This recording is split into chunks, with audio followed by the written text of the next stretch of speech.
So good morning to all.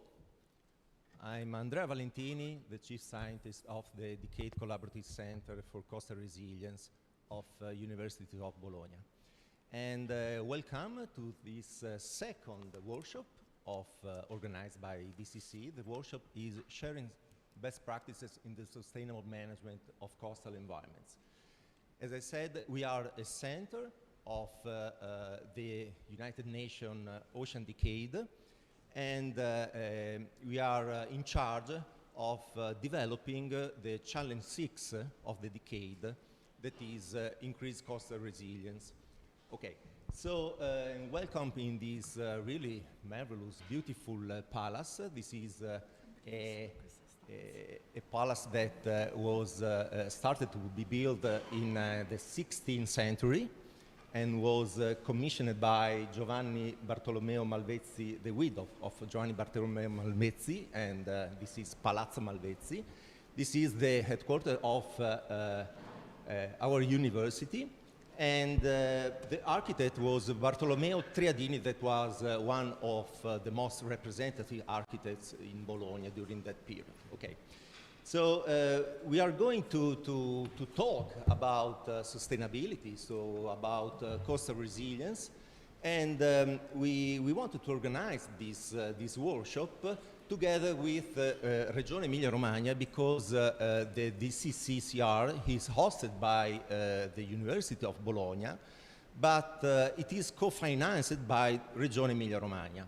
That's why we start from here in Bologna, and we start to present a wide range of experience and localized strategies for the protection and adaptation of the coastal area, starting exactly with the experience of the Emilia-Romagna region, and to present also other cases from all over the world and action to promote policies and coastal resilience. I want to introduce the first three speakers for the greetings of the day. The first one is Professor Alberto Credi, that is Vice Dean for Research at University of Bologna, but it's also full professor of General and Inorganic Chemistry. He is Associate Research Manager of the National Research Council, as well as, I can say, Scientific Director of the Center for Light-Activated Nanostructures, that is a joint venture laboratory, a joint venture between University of Bologna and the National Research Council, right? The second one is Dottoressa Morena Diazzi, that is the General Director for Knowledge, Research, Work and Enterprises of Regione Emilia-Romagna. And the third one is Professor Nadia Pinardi. Nadia Pinardi is the director of the Decade Collaborative Center in Bologna, and she's also full professor of physical oceanography of the University of Bologna. So I leave the floor for the first one, Professor Credi, please. Thank you. Thank you very much for the kind introduction. Good morning, everyone. I'm here, of course, in my capacity of Vice Rector for Research, and this gives me a great pleasure to welcome all of you in Bologna, first of all, in this beautiful room. And let me start by expressing my gratitude to a number of people. First of all, to Professor Nadia Pinardi, the director of the center, for putting together such a fantastic initiative.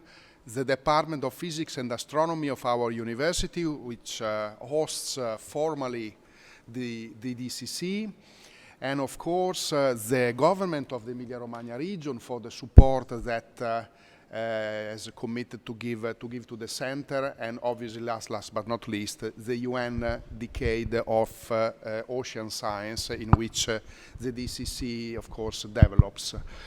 I would also like to thank all the speakers of this event for the contribution that they will give, and I will immediately say that I apologize, but I cannot stay for the whole duration of the workshop, because I have pre-existing commitments that need me to be back in the rectorate, which fortunately is just a few steps away from here.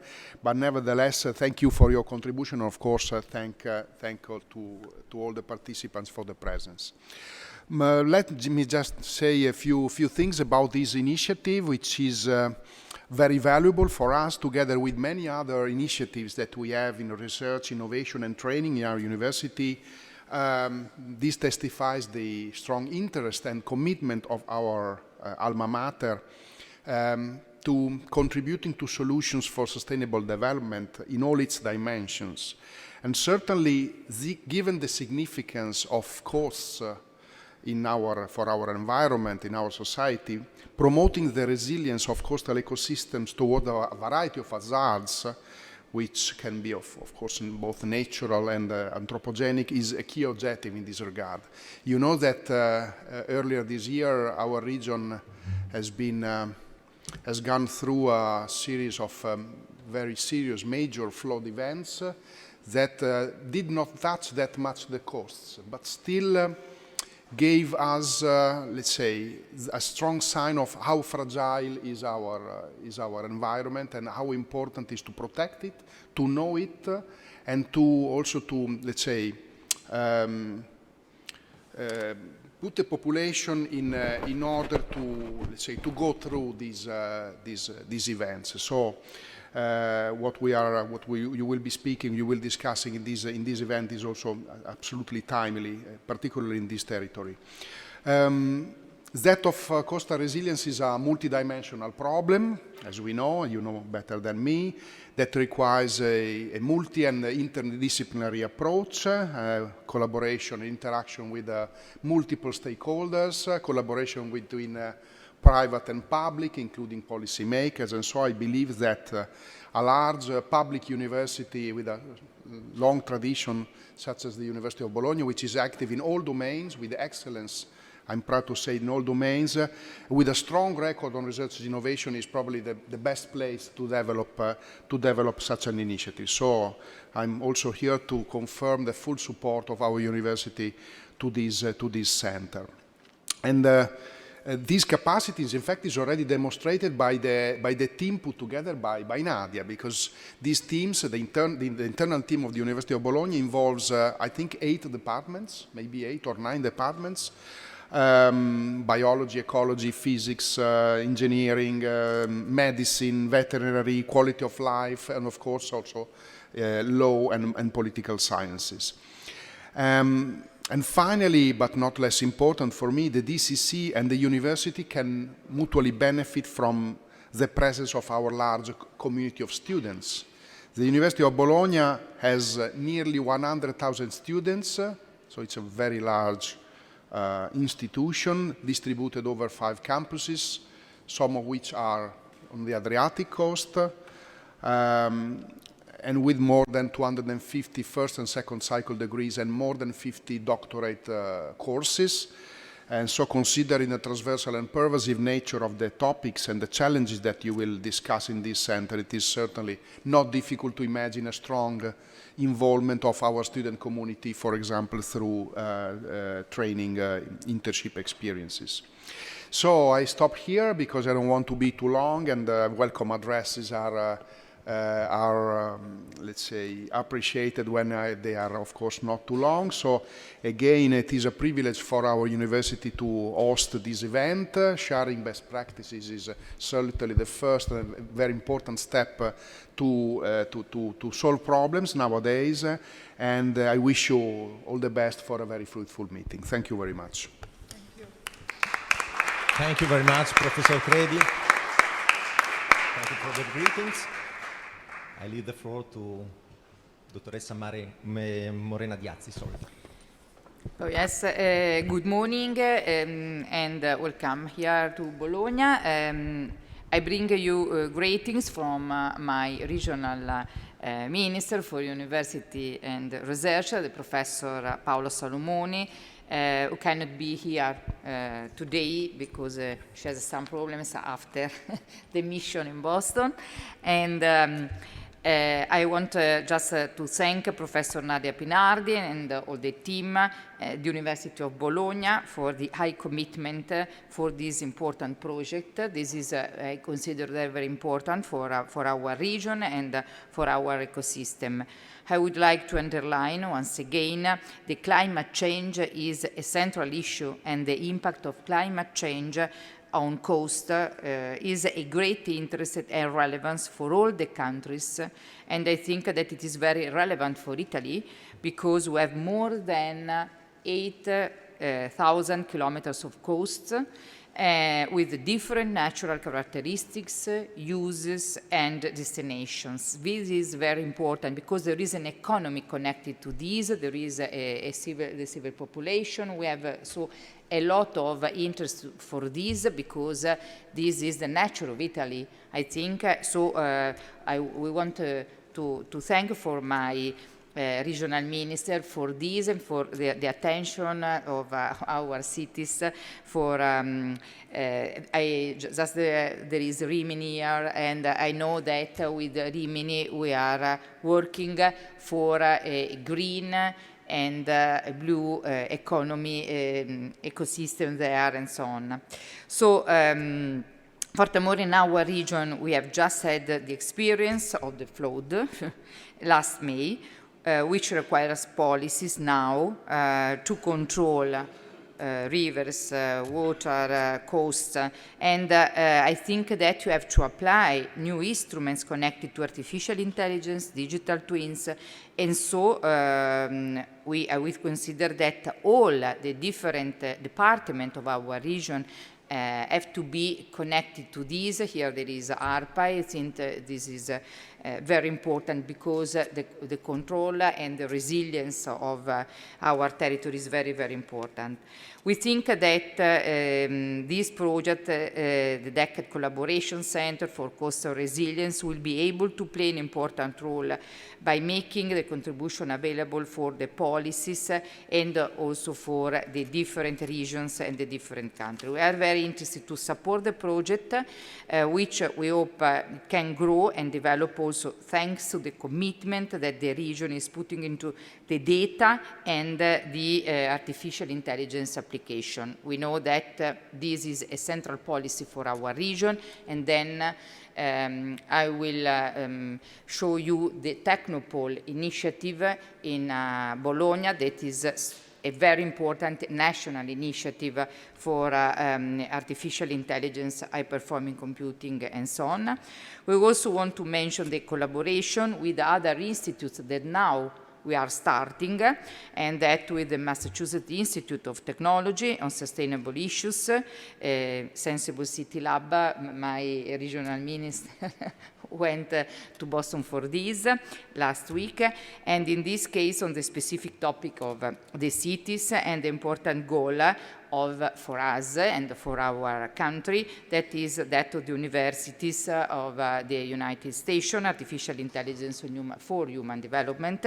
That is another important, very, very important Italian initiative for the application of artificial intelligence to the different fields.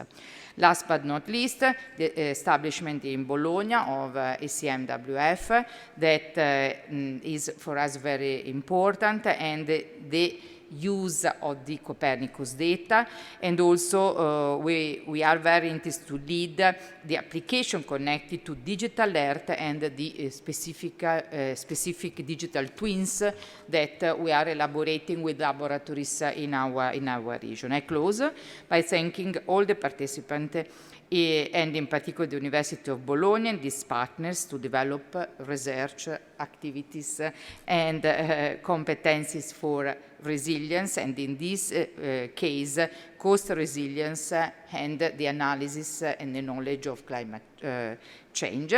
So we are ready to collaborate and to support these important research activities. Thank you so much, and good work for this important project. Thank you very much, Dottoressa Diazzi. And now we move to Nadia Pinardi, Professor Nadia Pinardi. I know she has a presentation. Yes, thank you, Andrea. So I will try to make the connection between the structure of the Ocean Decade and the Collaborative Center for Coastal Resilience. So let's see, I've just gone, yes. So the UN Decade of Ocean Science for Sustainable Development started in 2021 and will end in 2030. It is a very important 10-year period where new science is developed, but this time, instead of being only new science, it is new science for people. That's the image that they try to convey. So at the end of 2022, we had about 277 projects, 47 programs, 85 contributions, a total of 575 activities being endorsed, and many new groups formed to tackle the problems of the ocean in climate, in sustainability. Okay, yes. So the motto is the science we need for the ocean we want. And as I said, is a people-centered activity. The first one, for old people like me, I had so many decades in my experience, the previous one, and they were all science. Now we need science for people, and this decade is dedicated to that. The main goal of the decade is enclosed in 10 decade challenges, and thank you.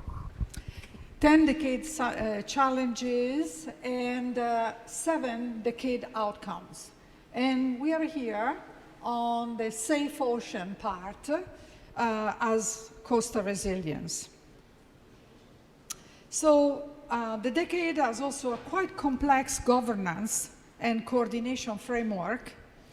The first part is given by the UN Assembly and the IOC UNESCO governing bodies that have approved the decade.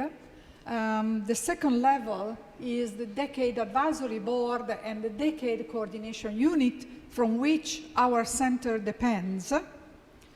And we are here as a Decade Collaborative Center. So we are an ecosystem that has been developed in the past 3 years. Our center is here, Coastal Resilience. There is a nucleus at the beginning, at the center here, that are sort of almost operational activities, very technical, to provide continuous quality products in an operational way. And here are the users of in different thematic centers. Okay, some of them, like the marine pollution, hasn't been yet fully established. We are coastal resilience, and then all surrounding it, you have the DCC that are focusing on the different ocean basins. Okay, so here are some facts. Globally, from 1900 to 2015, there have been 121 classified extreme storm surge events, 170,000 people impacted, and almost 1 million fatalities. This is the reason why a situation is to be taken under the control of a science-based management system. So, more than that, we know that several areas of the world ocean will see an increase of extreme events that is of paramount importance, because most of our fatalities and infrastructure damage come from extreme events. And here we see a number. I'd like you to point out, we get several regions of the world ocean with a 100-year sea level extreme becoming as common as every year. We are on that range between 1 and 10 years. in the Mediterranean Sea. And we have to account for this. Okay, so, oh, I went back. How do we prepare? How do we prepare for this? This is our question.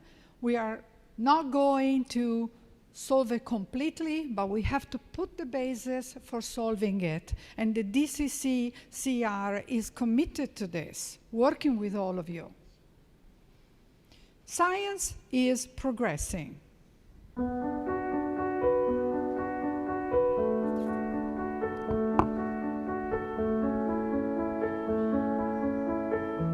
This is our global ocean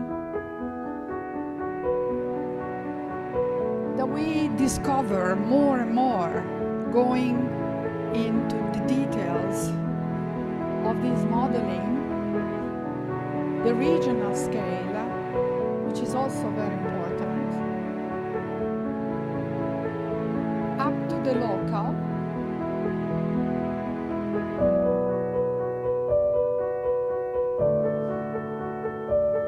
to the harbor. This is a seamless system that is being constructed by science. We have to ensure that these products are available for management.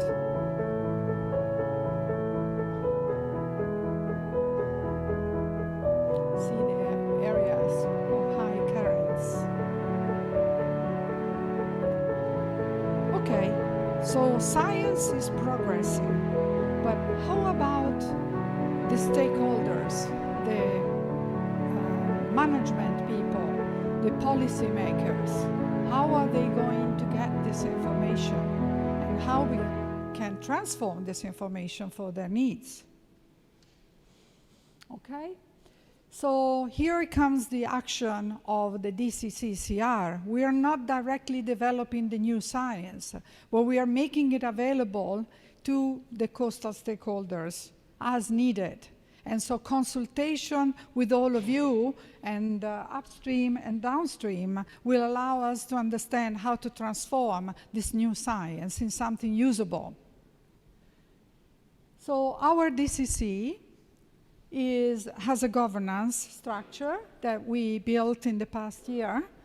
We have personnel dedicated to the operational management of the center. And we have a program committee which has a relevant part, multidisciplinary part from the University of Bologna, as Professor Credi said. And we have great support from Emilia-Romagna region. And we have just built a new international advisory board that, in addition to the operational working, the strategic working of the program committee, oversees the overall balance of the work. So here we are. For the time being, we are 5 people that you see all of them here. We have new coming. So what we do is, as a DCC-CR, we contact our primary and secondary affiliated programs of the decade. Each of them solves a science-oriented basic problem. We want to take advantage of this and make it for the stakeholders, the coastal stakeholders. So these are our initial set of programs that have been approved by the UN Decade and that refer to us for the stakeholder contacts. We have also what's called the decade contributions. So these are programs in different countries that finance specific actions. And we have, so in this year, we have defined our strategic objectives. We divide them into 4 categories. The first one is improve science information for all, is the translation of science, the new science of the decade, to the stakeholder. We have enhanced stakeholder engagement activities, a lot of communication, and this is one of the events that we organize. Promote equitable education. That's a very important component of solving the issues. And okay, I'll just go very up. And environmental justice is a very important concern, and the uphold of it to try to overcome issues such as climate change. Okay, so we have also cross-cutting, very large cross-cutting activity, and I will give you an example of 2 outcomes of our starting activity. So we dedicate attention to Global South Coast, but most of our results at the time are cities with the ocean, our collaboration with the Rimini town on the sea, but not only that, and also framing the vision, 2030 vision. So the first one is this activity. We're working with Paris, UNESCO, to design a platform that will contain all the relevant big and small towns on the ocean. Cities with the ocean is an important stakeholder category that we are trying to form and have as a very important interlocutor for our science. So we have organized a town hall meeting organized by DCCCR Ops. This is going, sorry, it was some automatic. Is organized by us with coastal cities, San Francisco. We have at the moment, we have New Orleans. We are in New Orleans, this meeting. And we see more for the future. This is part of our results, the starting results. And last but not least, framing the vision, increasing coastal resilience to ocean hazards. And concept is, at the end of the decade, to have a system that ensures a safer ocean, where life and property is protected. And so in this vision, we are focusing on 2 outcomes. The first is people-centered multi-hazard early warning systems. How to build them. They don't exist multi-hazard. If they exist, they are not effective or they are not efficient. And then the outcome 2 is the design of adaptation planning criteria framework that is in line with the newest results of the science. And I think this is all. Thank you very much.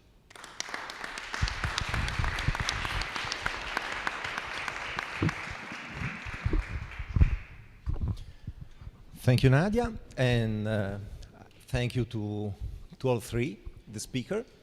So now it's time to move to the first session of the day, after the greetings. So I leave the chair to Professor Elena Fabbri from University of Bologna that will chair the next session. So I don't want, if you want to sit or, okay.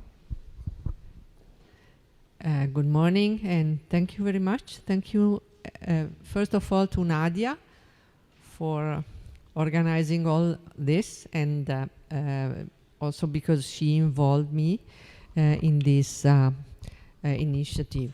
Not only today, I'm member of the committee of DCCR, so I'm very honored for this. I'm full professor at the University of Bologna in physiology, so I am a biologist, physiologist, studying how organisms live in the coastal environment, in the marine environment in general. So this is a demonstration of this program, this project, so wide and so interdisciplinary and multidisciplinary, because also organisms living there need to strategies for adaptation, for survive, and we have to look for their reaction to future challenges.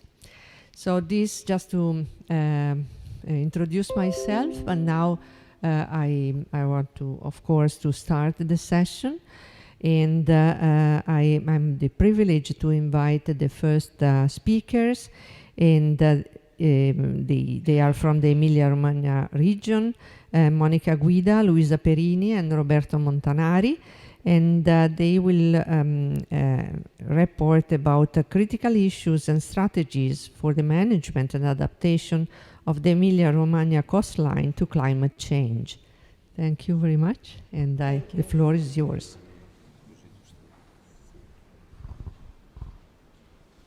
Well, thank you very much for inviting us to this event, and good morning to everybody. So this goes ahead, this one. Well, so I just start showing you some information concerning the critical issue which affect the Emilia-Romagna coastal zone. That's a territory largely formed after the last sea level rise, so since 5,000 years before present, where we can still found morphologies and wetlands partially preserved. But this is a territory that's strategic for the regional economy. In particular, tourism is the pivotal assets, but many other economies at land and at sea are very important, such as transport and harbor, aquaculture, fishery, and energy, with the oncoming renewable energy. But here we can also find other very important values, starting from the cultural heritage with the cities, the ancient cities of Ravenna, Rimini, Comacchio, and protected areas.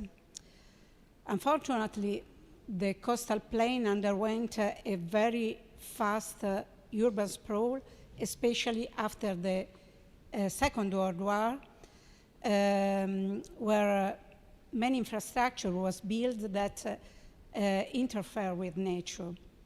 And for all this reason, the territory is extremely exposed to the effect of climate change, as we can see later. For all this reason, we have to constantly update the knowledge framework, starting from geological survey and analysis of historical cartographies. I am a geologist, so for these reasons I start from here. But this analysis highlighted the most important issue that affect the Emilia-Romagna region. That's the dramatic reduction of sediment supply from rivers since the end of Little Ice Age, so around the 18th century, that cannot be counteracted with a hard coastal defense. And that brought to the retification of the coastline due to the dismantling of the river mouth. And also is affected by beach erosion and seabed lowering still for the 47% of the entire length. Here you can also see the effect of the jetties, which the jetties construction starting from the 18th that created a big asymmetry along the shoreline. Another big issue is related to the morphological setting. The coastal plain has 1,200 square kilometers around of a coastal plain below sea level, where we can detect the ancient morphologies related to the fossil podelta, so lagoons, discontinuous dunes, which borders low-lying areas that are often reclaimed. But where the coastal dunes are present only in the 43% of the shoreline, 19% of them are stabilized dunes. They are ancient dunes, dated between the 20th and 17th century, and the 82 of them have an elevation below 2 meters, so they are easily overtopping by swells. Besides, we observed that in the last 15 years, we have lost around 10 hectares of coastal dunes in the portion of the active dunes. So one of the most important critical issues is the sea flooding that at the moment can affect around 70 square kilometers of the coastal strips, but that can represent an important issue for the future, because we've calculated that combining the effect of subsidence and of sea level rise, the floodable areas can increase of 3.5 times by 2100. And also, the low-lying areas can increase of the 25%, so around 350 square kilometers. And for concluding, what are the effects of the sea storm? The major effects that we record at the moment are related to the bore-wind, to sea storms related to the bore-winds, so from northwest, especially when they are coupled with high sea levels on surge. That's the only parameters showing a slight increasing trend. And these events generally impact our shoreline through beach erosion. That's the most frequent classes of impact, followed by sea flooding, and then tourism and coastal defense damages, and channel overflow. So I concluded with the critical issues. Now I pass the floor to my colleague Roberto, that show our strategy for... Thank you, Luisa. I join your thanks to the organizer for the kind invitation. You said well what we are doing given this situation. The continuous updating of the knowledge framework and also the pushing of the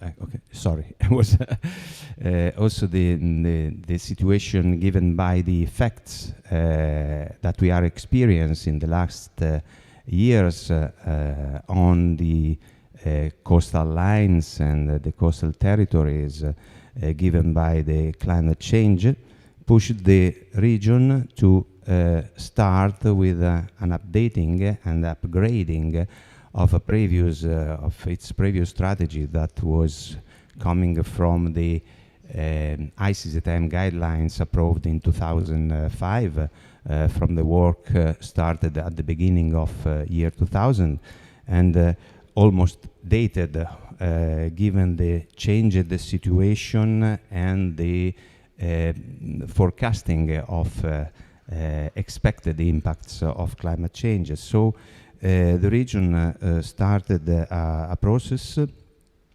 for a new strategy called Integrated Management from Protection and Adaptation of the Coast to Climate Change, with given from as a legal framework coming from the regional strategy for mitigation adaptation to climate change approved in 2018 that indicated as coastal plan and the coastal strategy one of the first instruments to be put in place to implement the strategy, and also the flood risk management plan, the second cycle of the PGRA that was already started in 2020 and approved in 2021. Just to say that this strategy has been participated construction together with internal and external working groups internal to the region from the early beginning with 4 Directorate General involved, about 40 colleagues of different sectors from this Directorate General, regional agency, and also the Basin Authority of River Po, and drafting a preliminary document that feeded the participatory process, the external participatory process with the territory, involving the local municipalities, university and research representatives, economic operators, civil society, environmental association, youth organization, and so on. A number of workshops in general and local at provincial level that produced the first draft of the strategy document. Then, after several other steps, thanks all of this process was the opportunity given by the Interreg Italy-Croatia Adria Clean project, ended with the production of the predisposition of the final document in December 22, and then after a participated consultation on the platform Partecipazioni based on Decidim technology. Sorry, just a few figures to have a glance of the participatory process. 7 meetings, about 195 overall attendance in the whole processes, and a second step of public consultation in 2022 on the draft of the complete draft of the document for the GDAC strategy, with a number of contributions, quite all accepted in part or totally, and more than 12,000 views and participation on the process. I want to underline that this process is still continuing, because the Partecipazioni platform allow a high level of interaction with all the people connected and that want to be connected. And we are still working with them, exchanging information, exchanging activities on the implementation of the strategy. I also want to underline the question, che costa sarà, what cost it will be. It is not only a question, it was and it is also call for action with a message. What cost it will be, it depends on us. And so all together, we have to work together, and this was the first message, and the message that we are still continue to propose to our stakeholders. But what are the general objectives that were focused during the participatory process, and outlined and then detailed more and more in the document of the strategy? First of all, reduce the vulnerability of the coastal territory.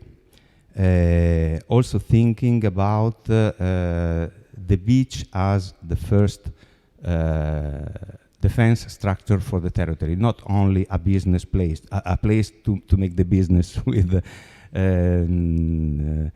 the season, the balneary, the bath facilities, and so on. But it's just we have to think this as a first protection structure for the inland. Ensure the conservation and integrity of the coast, the coastal environment, ecosystem, landscapes, geomorphology for the present and future generation, and strictly connected to the promotion of a sustainable development of the coastal zones. So thinking to a rational planning of human activities in relation to the expected scenarios and impacts of the climate change. Prevent and reduce, sorry for the blinking, prevent and reduce the impacts on coastal territories related to the main challenges of climate change, sea level rise, storm surge, erosion, and marine ingression, as we saw in the first part of the presentation of my colleague Luisa. Ensure a sustainable management and coordinated use of the different sediment sources, because we have to restore the balance of the coastline, of the beaches, as they are the first defense structure of the inland, and with all the possible source of sediments that we have, and we have to manage in a sustainable way. That are inland sources, coastline sources, offshore sources, and so on. And ensure coherence between public and private initiative and decision making. So it means that private and public must to work together with a shared methodology and an evaluation method on how to intervene on the coast, considering also the costs of the coastal risks when planning and intervening and make investment on the coast. These general objectives are supported by pillars, by 4 main pillars, that about how implement this and achieve these objectives. So free up spaces along the coast and promoting the reorganization of critical coastal stretch and the retreat or realignment of the anthropic elements where necessary. Where it is not possible, we have to find solutions. One of the solutions that will be presented today, maybe I know well, is the Rimini requalification of the waterfront, where there is no possibility at all to make a step back. But when and it is possible, and where it is possible, a realignment of anthropic elements is strictly recommended. An adequate supply of sediment to the coastal system from the different sources. I already stressed this point. Integrating coastal risk cost in the decision-making process, and coastal transformation planning and investments, as already introduced. And maintain a knowledge system always updated, not only on the dynamics of the coast, river and coastal dynamics, but also on the sediment sources, on the risks, but also on the transformations on the coast given by intervention or planning or new projects, also for the adaptation of the coastline. These are the main content and the content of the strategy that the document is published on the sector web page of our sector, that is the coastal soil and coast defense and land reclamation service. This just to make you see which are the main actions. We divided the actions in 4 categories. This is the just a little detail on the part C. The document is organized in parts, and I just make you see which are these actions that are included in the part C, action and implementation guidelines. In total are 16 main actions and 66 measures, and the figures are out of the screen now. So systemic action considering the integrated management of coastal sediments and also the improvement of river and coastal sediment transport, and the sustainable use and management of offshore sediment deposit, but also the using and putting value of all the sediments sands compatible with the our beaches coming from the building excavation, and then last but not least furtherly reduce the anthropic component of the subsidence that for the coast is a main issue. These two trying to restore the sedimentary balance of the coastal system. Then another category, fundamental, is the adaptation actions regarding urban regeneration and adaptive transformation of the waterfronts and of the urbanized fabric, planning the reduction of vulnerability in the coast, so making plans with a particular attention on the reduction of the vulnerability, widening and the elevation of the beach system, because we have to keep quota to maintain or to reach quota, and strengthening the coastal early warning system, just to have a system more updated on these matters. Then a number of maintenance action on the beaches, on the protection works, because we have a lot of protection works and we have to maintain it. We cannot throw it away, and we have to maintain and to remodulate in a more opportune way.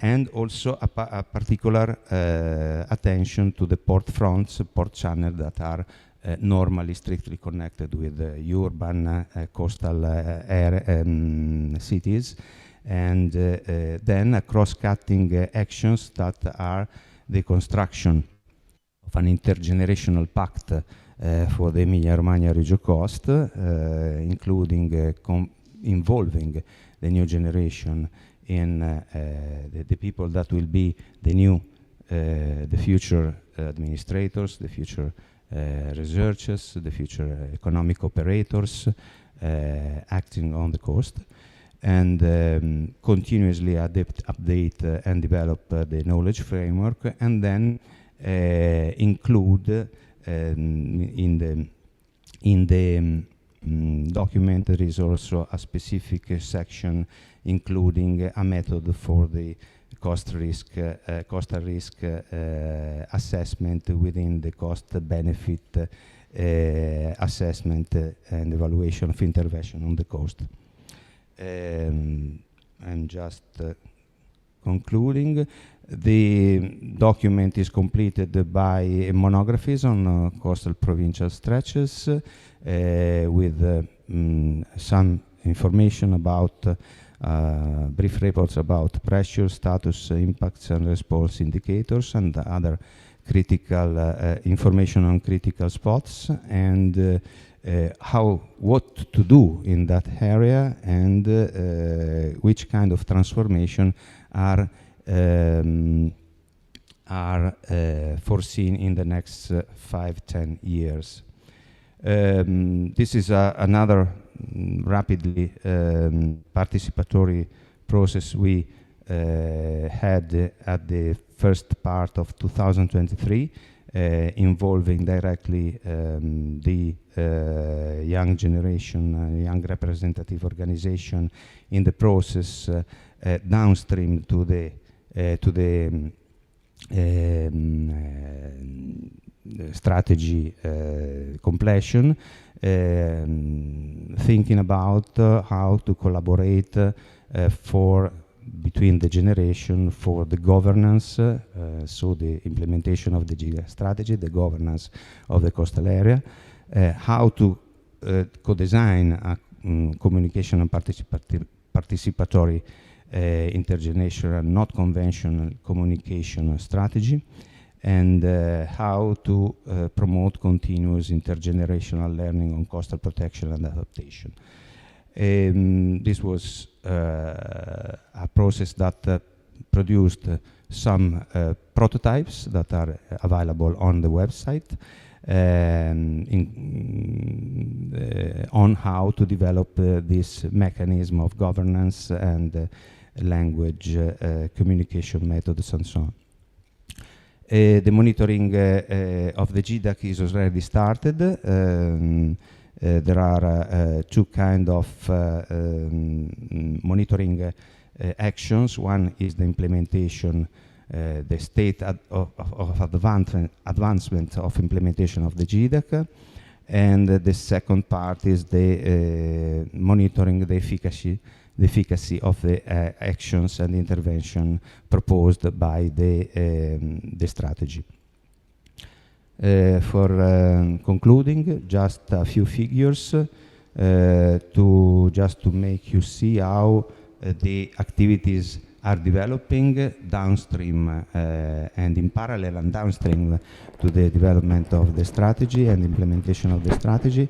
These are some figures on the last period of investment in the intervention, the 2020-23, on ordinary nourishment, extraordinary nourishment, that is the big project with of nourishment with offshore sands conducted in 2022-2023, and restoration of defense works and maintenance restoration of defense works that are different kind of intervention, but I want to underline the contribution to the projects of Rimini marine ingression risk mitigation, that is the requalification of the waterfront and the elevation of the quota of the waterfront, and also the rearrangement of the hydraulic risk mitigation, so the rearrangement of the network of rainfall and discharge rainfall of the coastal area, to which the region contributed with an important contribution. You see 76 million euros in 3 years. You may say a lot of money, but I can say that is not enough at all. Something more should be done, something more must be done, and also with the possibility to look into the next programming period post 2027, trying to push the European institution, first of all, in reviewing the structural funds mechanism in order to identify a specific line of financing for adaptation of the territories. We hope that this will be happen in the next future for the 2027. Thank you. And excuse me for the Okay. I thank you very much, Dr. Luisa Perini and Roberto Montanari, for all these informations and the idea that you gave us about the activity, strong activity of the region Emilia-Romagna on this concern. And I think we are, well, I have to notice that we are already late. So I think for questions you may wait for the coffee break, and our colleagues will remain here. So I thank you very much for saving this time. We have to move to the next speaker. I'm very happy to introduce you Dr. Giuseppe Bortone, who is actually the General Director of Emilia-Romagna Environment Energy Prevention Agency, and he will speak about advanced monitoring and modeling systems as tools for supporting adaptation and mitigation strategies in coastal zones on regional scale, and the experience of Emilia-Romagna Environmental Energy Prevention Agency. I thank you very much. Also, if you are able to keep the time, because otherwise we make a lot of pressures on the last speaker, and I would like instead she can have all the time needed. Thank you very much. Thank you, Elena, for your introduction. And let me say thank you to Professor Pinardi for this invitation. It's a good opportunity for us, as well as it's a very good opportunity and challenge to have the possibility to cooperate with the coordination center of the decade. And let me introduce my co-author in this presentation, Luis Biolchi, that is here in the room, and Silvia Ungwendoli, that is she is in a very good place. She's in Thailand. She's making a journey, and so she's in this moment in a very nice place. Have you seen Emilia-Romagna? I want to add some figures on Emilia-Romagna regions. I just want to highlight that we have more or less 130 kilometers of shoreline, and we are at the end of the most important river basin in Italy, that is the Po River basin. And as you can imagine, it's a very dense populated area, and the pressure on the coastal line is very high and very huge. Sorry. We are the Environmental Regional Prevention for the Environment and Energy. Our goal is to support sustainable development and to make our activity for the recording of the good status of our environment. And as a matter of fact, we give support with our activity that are many. This one represented in the slide.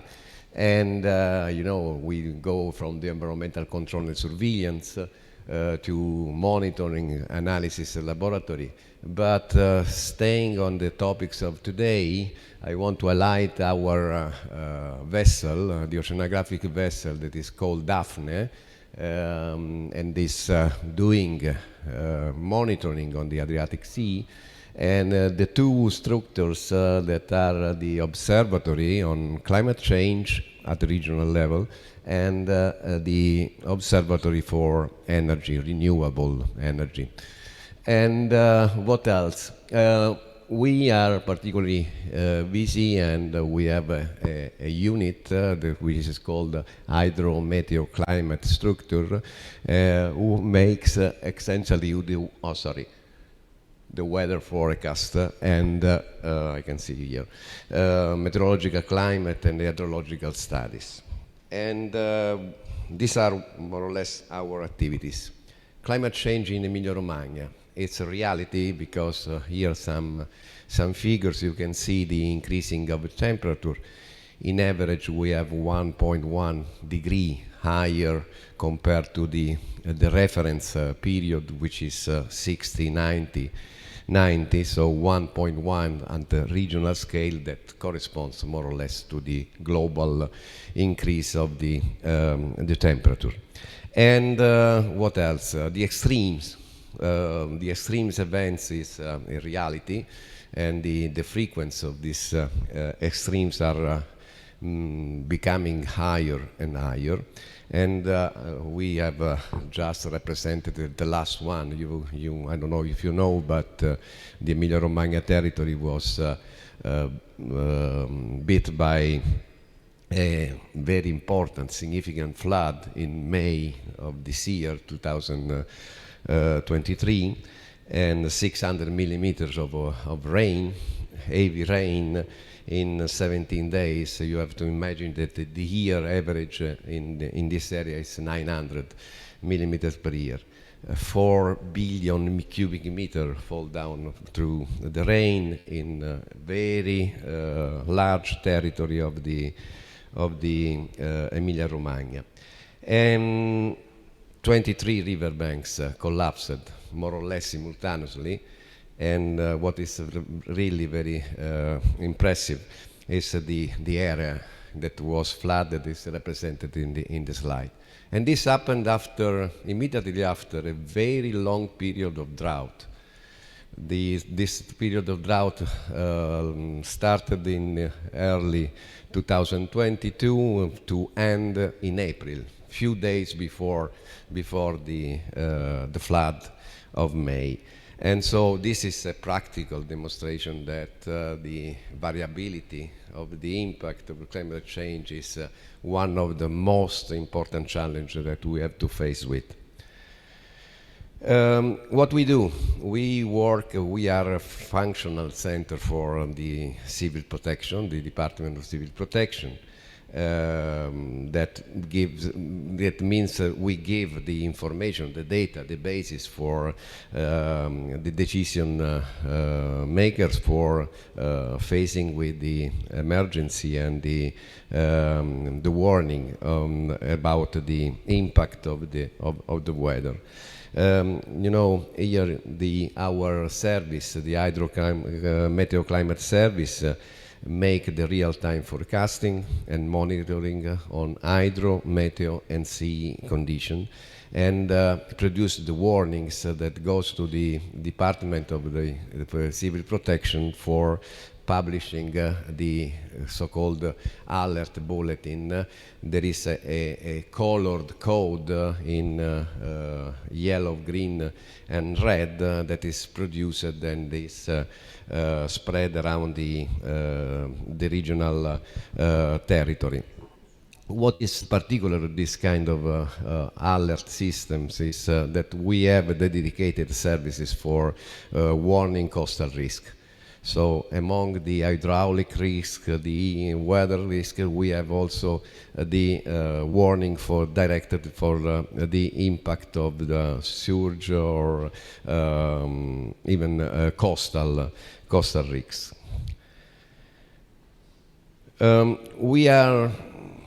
We try to make innovation, participating to the cooperation and the research project. Was mentioned the Interreg Italy-Croatia, different program that help us and supported us to build up an integrated forecasting system. And what is important, because we need modeling, we need instrument for prevision, for making forecast, but we need also the network on the ground, in the case even on the sea, for taking information and data. So we are working very much to integrate observation system and high resolution models together, because the things are together. Just an example, this is our observing system network. It's mainly concentrated in the most vulnerable part of the shoreline of the Emilia-Romagna. Oh my God. One complete monitoring station with a multi-parameter probe, turbidimeter, all the parameters that you have there. These are the list of the probes and instruments that we use for monitoring the situation in the sea. And just to conclude, there is Andrea Valentini in the picture, the new Wayboy Nausicaa 2, that is one of the main source of information that feed the model for making the forecast. And this is something new that we are testing. They are testing, Luis and the other colleagues. And the regional webcam network is really interesting, because in this case we are 8 webcam spread around the coast. And what is interesting, it was really impressive even to me, is this experimental test that try to take information from the picture and through an algorithm try to evaluate the impact of the surge or other things like that on the shoreline. And there are several systems of elaborating the imaging and the picture from this network of camera. And I don't go to the details, but there are different Timex, and there is a time average image and the snapshots that take the picture every 50 minutes along the time. We are looking with very much interest to the satellite Earth observation. We try to work with in the framework of the Copernicus program. It is an European Copernicus program on the try to take information services based on satellite Earth observation. There are different packages of climate services that Copernicus want to develop. The ones is closer to the topic of this meeting is the marine environment monitoring. And this is all the packages of the services that Copernicus wants to develop.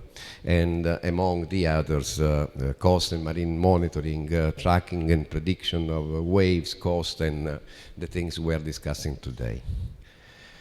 But we are also biologists, like our moderator, and so we are particularly involved in the monitoring as far as the quality of the seas is concerned. Marine strategy is our reference, is the framework, is a directive at the European level, and even in this case we have integrated monitoring, and you can see the pillar of the strategy, so improve the biological diversity, non-endogenous species, harvest of commercially equipped fish, and we are giving to this strategy the support, the knowledge for supporting the program of the measure that has an objective very important, that is to reach the good ecological status. The directive says to the 2020. We are a little bit in late because the good status is not reached yet, but we are working for that. And I want to show you something that is that try to show you how it's important to have an integrated monitoring among the physical data and the biological data. And this is the case of an exceptional case that we recorded, unfortunately, in the 2022, an exceptional condition, and the reference is on the monitoring for bathing water, for evaluating the quality of the seawater for bathing, for the activities, the summer activities and bathing, first of all. And in that summer, 2022, an exceptional number of E. coli, Escherichia coli, are some bugs that are used as indicator of contamination of the water, were particularly high, along a very significant length of our shoreline. And this concentration of E. coli, these indicators of contamination, fecal contamination, were 2 or 4 times higher than the normal. We looked why it happens, this kind of phenomenon, and we observed that there were no failures of wastewater treatment plant. You have to know that Emilia-Romagna has the highest score in the treatment of wastewater coming from the urban areas. And there weren't any failures in that period. And so we measured the high quality of the wastewater treatment plant along our coast. No rain and no sewer overflow of urban runoff that can give spike, a kind of increase, a very quick increase of the concentration of Escherichia coli. And so no one of these events were recorded. So why this very high concentration?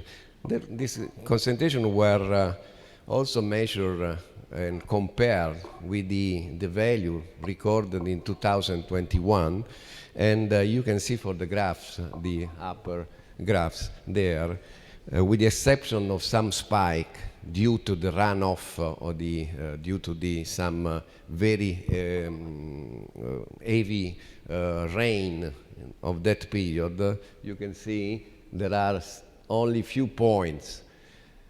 On the x-axis you have all the monitoring station along the coast, and you can see only 2 points in 2021 that went sky up immediately due to this event of raining and the switch on of the overflow of the sewer and runoff from the urban areas.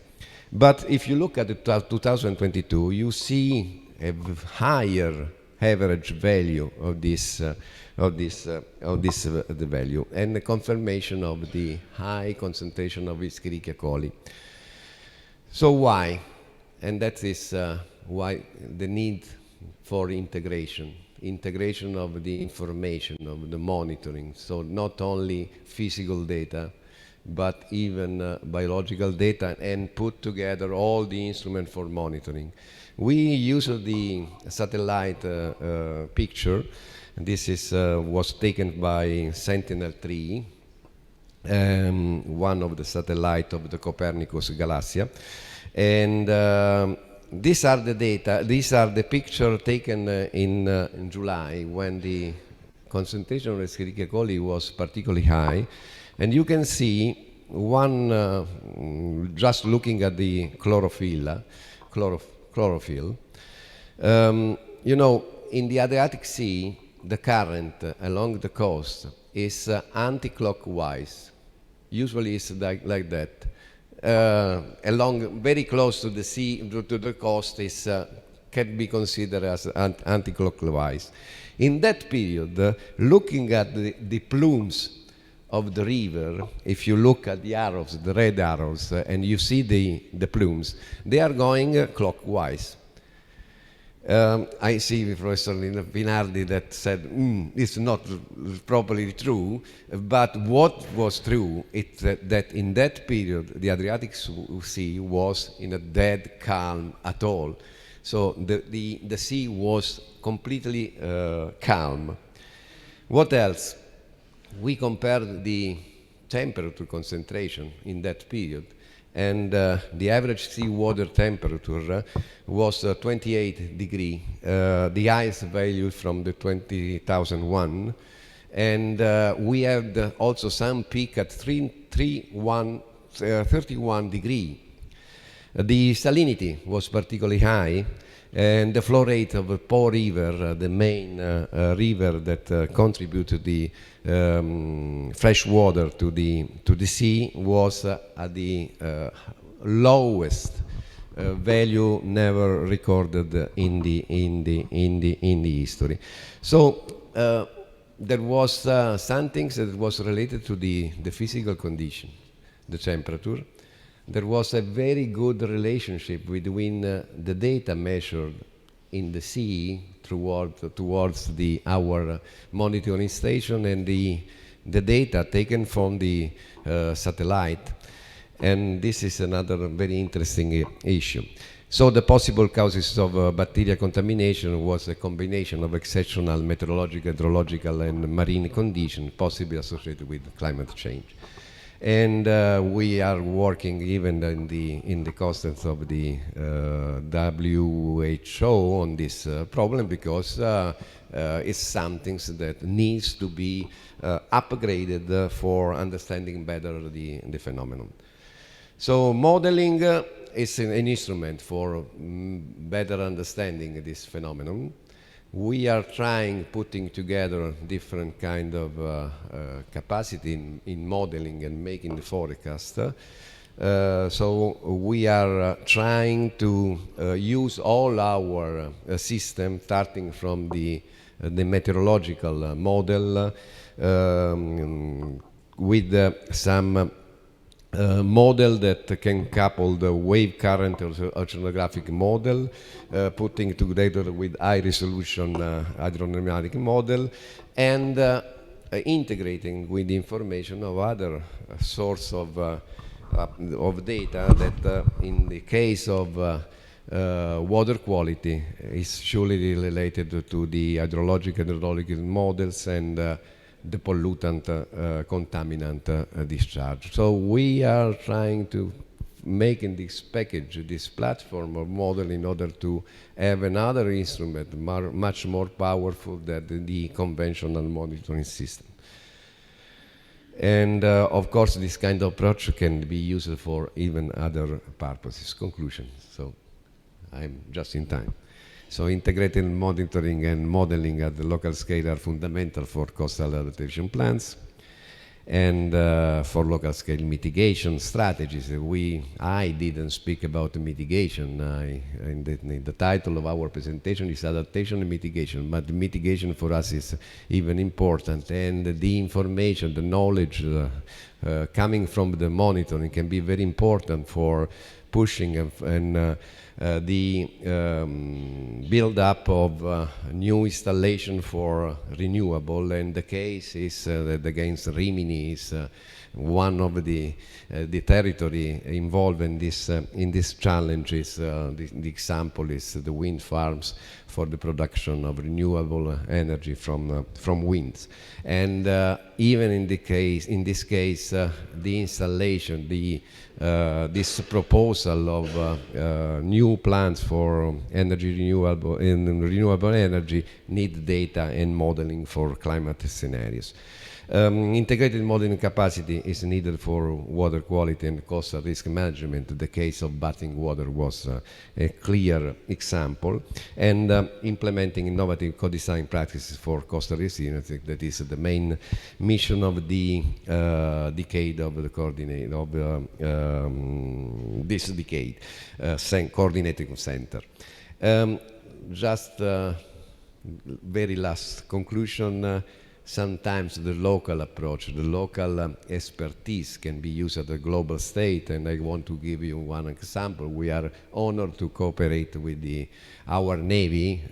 This is the Scholar ship Amerigo Vespucci that is now doing the trip around the world. It will take to Amerigo Vespucci almost 2 years of sailing around the world, and the project is Sea Care, and we are trying to contribute with our expertise in monitoring microplastic on new emergent pollutants, and even on the genomic research, because there are some first data which are very interesting and are promising. But this was that sometimes the expertise at the local scale can be used and upgraded in the global state. Thank you very much. Sorry, I was a little bit in late.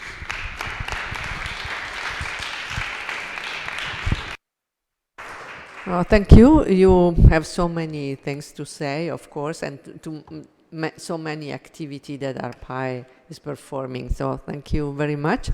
I have, yes, again, I have to go to the next presentation. I hope you have occasions to speak with Dr. Bortone for all the also suggestions he gave us. So thank you very much again. And then the last speaker of this session, and I invite to the floor Dr. Alessandra Pesaresi from the city of Rimini. And I met her in the recent past. It was, I don't know if she will speak about this, but was a very nice some activities that I discovered. So anyway, Dr. Pesaresi will speak about turning tides, an urban sustainable development approach to coastal resilience for Rimini. Please.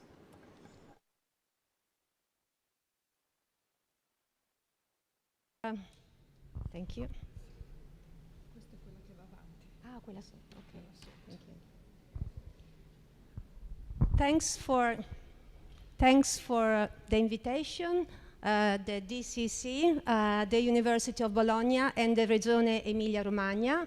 I'm honored to have the opportunity to bring the voice and experience of our territory, in particular that of Rimini, in this initiative. I'm an officer of the municipality of Rimini, currently working at the Strategic Plan and European Project Office. I'm not a technician, but in some shape or form, I've been involved in the projects I'm going to present to you since their beginning. So I'll try to give you an overview of how we arrived here. Turning tides refers to what was the impetus, what was the process we went through. First, just a few facts about Rimini. As you can see in the slide, Rimini is a very important Italian tourist destination in terms of tourist presences and businesses operating in the area, with a significant number of them operating in the blue economy. The link between the city and the sea is very ancient. It began with the very foundation of Rimini, or rather Ariminum, the ancient Roman city, which was founded in 268 before Christ, at the mouth of the river Ariminus, from which it got its name. And thanks to this position, the city immediately became a very important maritime junction for merchant traffic, and soon a very flourishing colony. This link is still imprinted in the splendid mosaics of the Roman era that are preserved in our city museum, and the one in the picture is a beautiful example of one of them, depicting the scene of a landing of a merchant convoy to the ancient port, with a very detailed depiction of the fishes that populated the Adriatic Sea. Over the last decade, the city,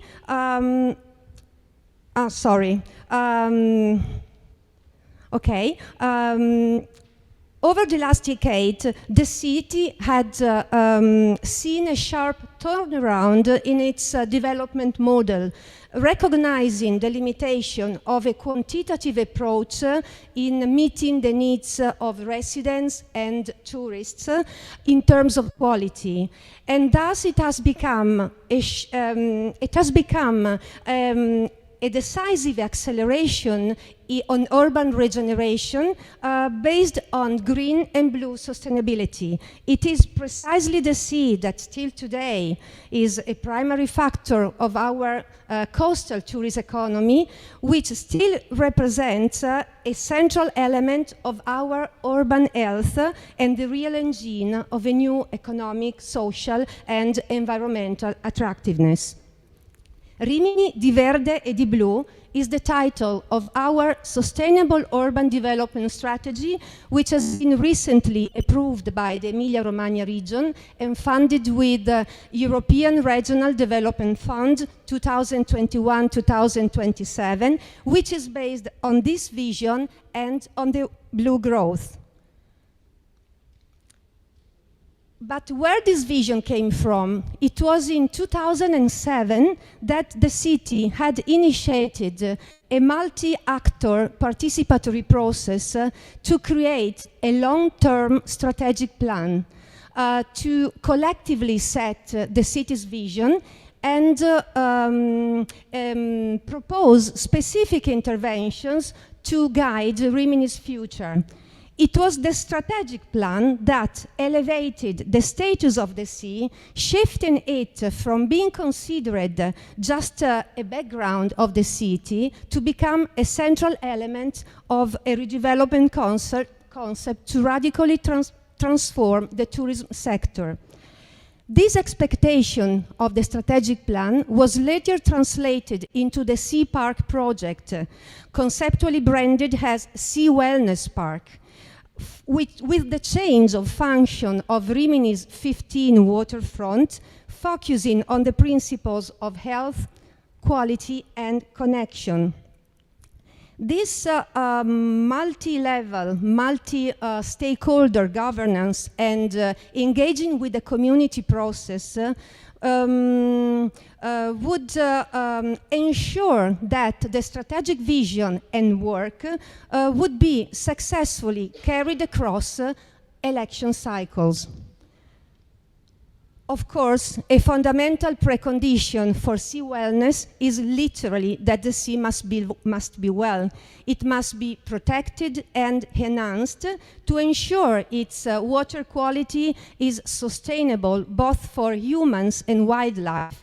Actually, the natural hydrographic reticulum of the city, together with a failing wastewater system, had implied over the years that during medium intensity rainfalls event, raw sewage was discharged into the sea at the coastline due to an undersized storage tanks capacity and a failing pump system, incapable of collecting and treating all the flows generated by overflows. This issue, this problem, had been known in Rimini for a long time, but it had always remained relegated to be purely an environmental issue, whose resolution was costly, time-consuming, and difficult, especially in a city that had grown up for large part without a separation of the sewage system and whose infrastructure was being overstressed by the tourist load during the tourist season and of course by the increase in climate change. Moreover, no political administration had gone so far to invest in what was underneath, which couldn't be seen and didn't bring votes either. It was within the elaboration of the strategic plan that this very polarized debate between the two souths of the city, the tourist south and the environmentalist south, came together around the common assumption that there couldn't be a new relaunch of tourism without a correct and profound environmental approach. From that moment on, the sewage issue ceased to be just an environmental concern and became the prerequisite for the renewal of the tourism sector. It was so much so that the elimination of polluting discharges into the sea, together with the Sea Park project, obtained the highest strategic values among the strategic plan's actions. In the short space of time, driven by a growing environmental awareness, the sewage issue came to the attention of the city, so to the extent that it became a priority of the new city administration, which took office in early June 2011. Even though this problem, the sewage issue, was still difficult to solve and even uncertain to return in terms of consensus, but very soon the tide turned. Just a week later, the administrative election in 2011, after a heavy rainstorm, a so-called water bomb, a floodgate in a central area of the marina failed to open and the pipes went haywire. This was the title in block letters of an article published the day after on a local newspaper, but there were several of these articles and images. And it was this strong and tangible sign that the model of development that had allowed the city to get this far had become inadequate and was showing all its limitations and the need for a radical change. This was the immediate answer of that newly elected administration. From the fundamentals, first the sewage plan. During the summer, the integrated water system operator, Hera Company, was immediately asked by the administration to identify an operational exert plan of the sewage general plan of the city, with the priority of environmental protection of the sea and consequently of sea bathing. In December of the same year, the City Council approved the first safe bathing plan, which was meant as a short-term action program whose priority was identified in safeguarding the marine environment by radically reducing the numbers of combined stormwater and wastewater overflows into the sea.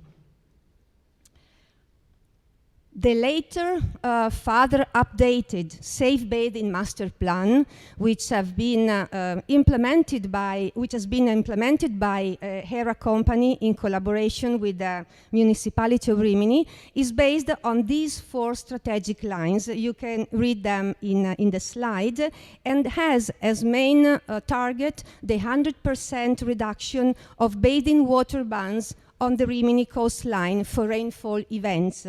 At present, more than 70% of the interventions foreseen in the plan have been completed. But beyond the technical aspects, I would like to highlight here 2 more interesting aspects of this project. The first, its capacity to successfully leverage various public funds over the years, not only national funds, but national strategic initiatives funding and even European funds, due to the fact that this was not just a project of an environmental nature, but it had become the foundation on which to base part of the local economy. The second aspect was that an underground infrastructure project that would cause considerable and protracted inconvenience for the population was supported precisely because its necessity and unavoidability was understood by the population. So much so that the same administration was re-elected in 2016 for its second term for the interventions it had implemented. A further aspect of interest of the Safe Bathing Plan is that it intersected the Sea Park project also from a physical point of view. Thus, there were 2 relationships between the 2 projects, a socio-economic and a physical relationship, because they acted in the same area, in the same place. Impressive hydraulic facilities had to be built in the most precious and valuable area of the Sea Park. So a work of integration between the 2 projects began, helped by the strategic plan and the integrated approach it had introduced and that the administration had approved, and with the hiring of architects and landscape architects who adapted the cohabitation of the hydraulic infrastructure in the new space the city had in mind. This concept is best illustrated at Piazzale Kennedy Square, where a gigantic underground and above-ground storm wastewater storage facility also serves as a prominent urban design node, meetup point, promenade outlook, and beach access point onto the Sea Park. In the picture in the slide, you can see the context of the square during and after the works, where an hydraulic, huge infrastructure had become the opportunity to create a new urban space which enriched and enhanced the design of the Sea Park. This project was also cited in this UN report in 2017 as best practice related to the Sustainable Development Goal 14, Life Below Water. And today, the Rimini Sea Park is a wide regeneration project for Rimini's waterfront. It is still ongoing. It's a green-based infrastructure for coastal flooding risk adaptation, which also serves to create, which also aims to create a new landscape between the city and the sea through nature, functional to the concept of life quality and safety in the coastal town. These are some of the strategies and measures that have been adopted by the administration in the implementation of the project. to address the climate change risk and vulnerabilities through adaptation and enhancement of the city resilience. In the following few slides, I just show you some example of the architectural project guidelines that have been designed by Miralles Tagliabue architects and which have been approved by the administration and adopted in the implementation of the public work. Naturalization, environmental sustainability, of course, through nature-based solutions, pedestrian areas, a new greenery system with the planting of native coastal vegetation. The new functions of the sea park for sports, wellness, and leisure. And this is a framework, a wooden framework to design and construct the connecting dune, artificial dune, between the elevation of the beach and the new level of the sea park floor.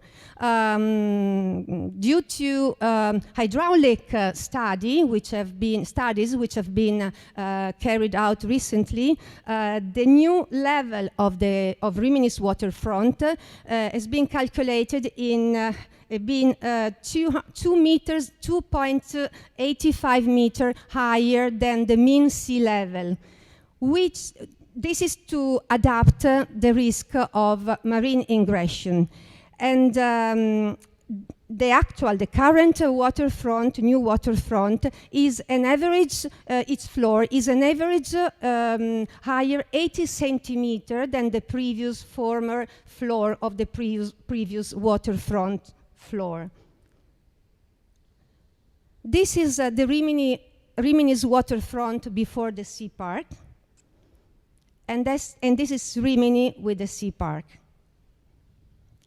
Finally, just a short mention of our latest project, the Rimini Blue Lab. The statement you can read in the slide is one of the reflections that gave birth to this Rimini Blue Lab. It's a project of intangible actions within our sustainable urban development strategy, which will accompany the physical intervention with a program of activities aimed at raising awareness among the citizens on the issues of the ocean, starting with the younger generations. We believe that if we succeed in triggering this cultural change, starting from education, we will have many people, many citizens with us to cooperate to foster the development of blue economy in a more responsible and sustainable way. Because responsibility is not taught dogmatically or transmissively, it's involvement and engagement, and it's a difficult path, we know, but one that can bring great satisfaction. We are trying. Thank you.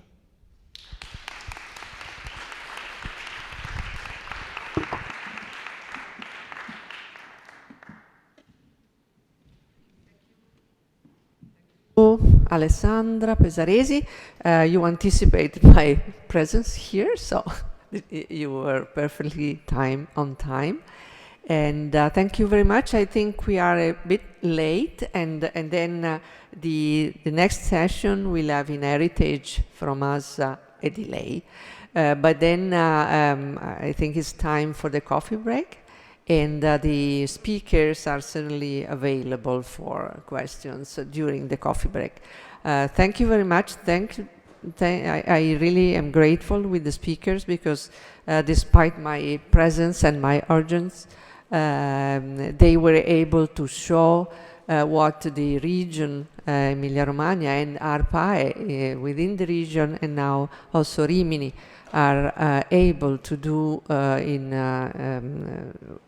to improve and to adapt the coastal issues, the coastal environment, and I think this is great in Europe, in all Europe and worldwide. The region Emilia-Romagna showed us very good activities, and we are thankful for their involvement in DCC.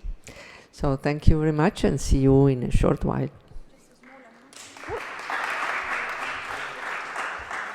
Just a very quick announcement. If you haven't registered, if you don't have a badge, can you please come to the registration desk? Thank you. And the coffee break is just on the next room. So we'll also open this door here and see everyone back in about 15 minutes, if you can. Thank you.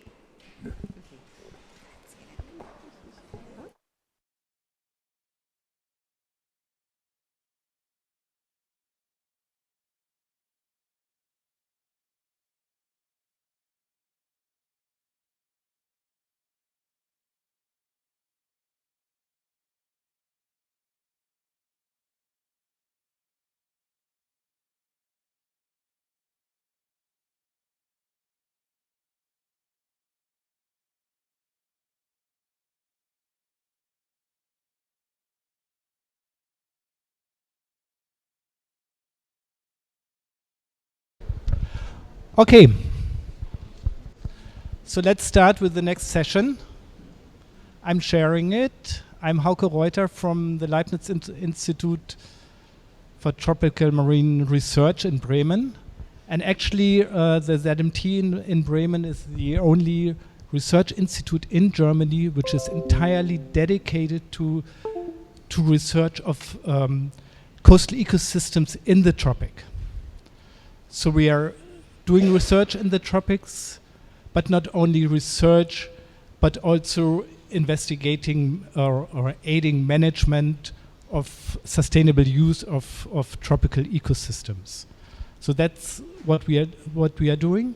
And from my part, I'm more on the modeling side, investigating how tropical ecosystems, for instance, coral reef systems or seagrasses react to climate change, to intensive resource use as one of the main parts, but also moved more to the management and co-design of management in the regions. So, but I don't want to take up too much time. I want to call our next speaker, which is Morena Diazzi from the Emilia-Romagna region, and she will give an introduction to the Technopoly. So please, the floor is yours. And just one important announcement. We have been taking too much time in the first session, so I would kindly ask all the speakers to keep to the time. I'll come to the floor 3 minutes before the 15 minutes are over. So 15 minutes. And 5 minutes for discussions, for questions. So please keep strict about it, and I'll try to be with it. Okay, thanks a lot. Floor is yours. Thank you so much. Just 5 minutes, okay? Because I have to present the Technopole, and that is the important infrastructure of Emilia-Romagna region. Okay, and so this is just important for the future of our region, and I think also for the research activities of the future. So the Emilia-Romagna region is very, very involved in this important infrastructure. And so now I present these, and here there are the subjects that are working for this. So I don't know if it is possible.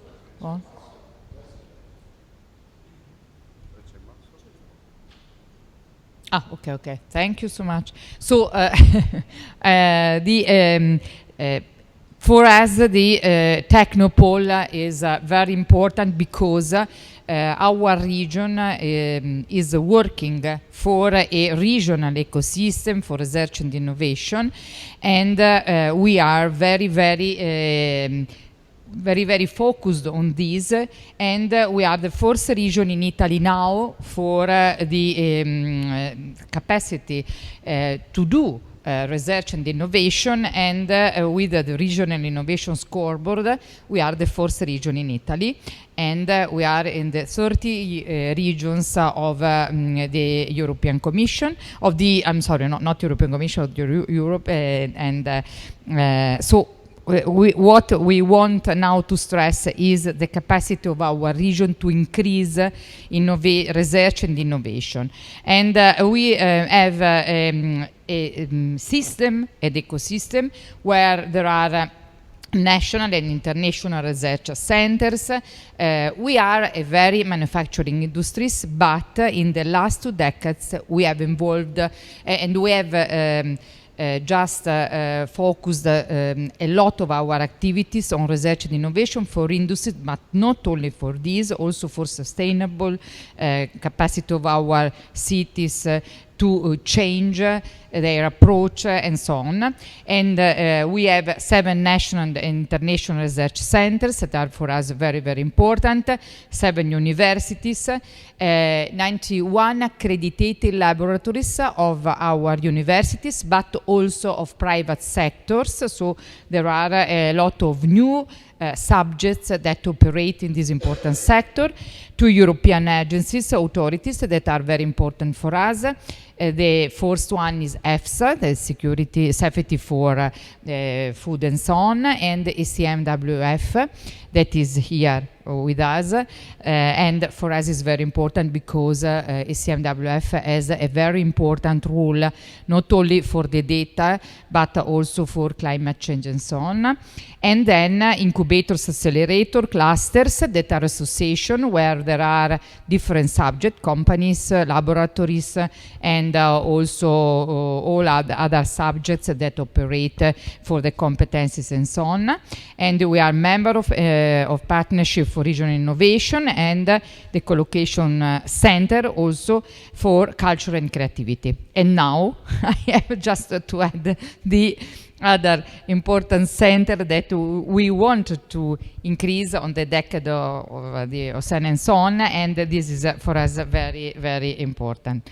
Now this is the ecosystem, just we have discussed of the cluster because all the subjects are connected here. Here we have about 800 subjects that operate in this cluster, and I think that now we are working for the blue economy, and I don't know if this will create a new cluster or the green tech cluster can maintain just a research area on the blue economy. Now we have to discuss about this, and as you can see, the last 2 clusters are on urban city that are very, very important because, for instance, Rimini and Ravenna are working a lot on their cities and how to develop the sustainability of these cities, and tourism, because in Emilia-Romagna tourism is very, very important. Then we have agri-food and so on, MEC, we have automotive, and we are the valley of Ferrari, Lamborghini, and so on, you know. And then build, because there is tiles, that is a very important district. Innovate, where we have artificial intelligence, so on. And now we have just a cluster dedicated to big data, because the data are very, very important for our region. And then create and health, because these are 2 important sectors. Health is one of the most important sector of our policies, because Emilia-Romagna region has a very good system in this field. And create, and with create we have created also the important hub of the European activities on creative industry and so on. Then you can see here we have every year an important exhibition that is research to business. This year was we have just discussed about talents, because our region has a new law on these talents for research in particular, but not only. also for creative industry and so on. And then now we are working a lot on the capacity of our universities to accelerate the number of the students that can have here a lot of opportunities also in PhD and so on. And then we have another important platform that is EROI, that is for open innovation in our region. ARTER is the consortium of all the subjects that operate on research and innovation, so universities and the regional research and the regional and national research centers. Here are the subjects, but I don't want just to explain about this. I want just to consider that we have large research infrastructures in our region, yes, Cineca, CNR, and so on, and then international agency, industry 4.0, BREX, and so on, that are very oriented to our industry, the universities, education initiative, the business school, and so on, that is very important in our region, but also MUNER, for instance, that is a cluster for the motor vehicle university of Emilia-Romagna, FOODER for the food university, and now maybe that you can have just a university dedicated to blue economy, sustainable climate change, and so on. And in the infrastructures, like you can see here, there are a lot of new initiatives, and one is that of big data for data technopole and so on, and that now you can see. The Technopole Manufactura is a very big requalification of the city of Bologna. This was Manufactura for the tobacco. And now, as you can see here, we have the activities that we are doing now are relative to different buildings. One that we have just finished is ECMWF data center that is here in Bologna. Near there is the Cineca and the NFN Prexascale Supercomputing Center that we have just finished. And then there is a building for the international research activities. And here we have also the foundation on artificial intelligence that Emilia-Romagna region has created with a lot of other subjects of our region, but with an international view. And then University of Bologna and Life Science and Biobanks in another building where there is also ARTER, and then BREX competence. And here we have a lot of other spaces dedicated to research labs and so on that we are discussing with the national government, in particular the Congress Center and the research labs, because it was a flag project of our country. And the Technopole is for us the heart of Data Valley, the Data Valley Hub. And we are very, very proud for this. We are very, very involved in these activities because there are a lot of leading actors. Very important is CMWF, that is for us an international agency that has a lot of events, very, very important for the different items that are interesting for us. And then Unibo, Cineca, INFN, INAF, CMCC, that is the Euro-Mediterranean Center on Climate Change, that we want to support for the future of all the Mediterranean area. That is very, very important. And then ENEA, the Italian National Agency for New Technologies, Energy and Sustainable Economic Development. CNR, that is the Italian Council of Research, that with the cluster and the different activities very involved in this. And then LEPIDA, that is a network in-house of our region and the the different municipalities, that is relative to data and digital services, ARPA, energy and environment, and ARTER, attractiveness, research and territory, that is this consortium, very important, and Italia Meteo, that is the new Italian agency for meteorology and climate log, that is here. So I think that for us, Italia Meteo is important because we hope to create a research center applied to the different regions and so on, and to support the regional policies in this important field, and our international foundation. So, as you can see, the lots for the intervention are here. What I want just to stress is that in the lot 5, that is here, we have the UNO University, that is an important project relative to artificial intelligence for human development. Artificial intelligence now they use in a very large field, all the fields. And here we will just to allocate also the Decade Collaborative Center for Coastal Resilience, and we hope to increase these important research activities. Other research activities, international, like that of MIT and so on. So Massachusetts Institute of Technology, and we are now operating for these different allocation, United Nations University, in collaboration, that is promoted by the, yes, I just finished, this is the last one. The university, that is a national project, very important, relative to artificial intelligence.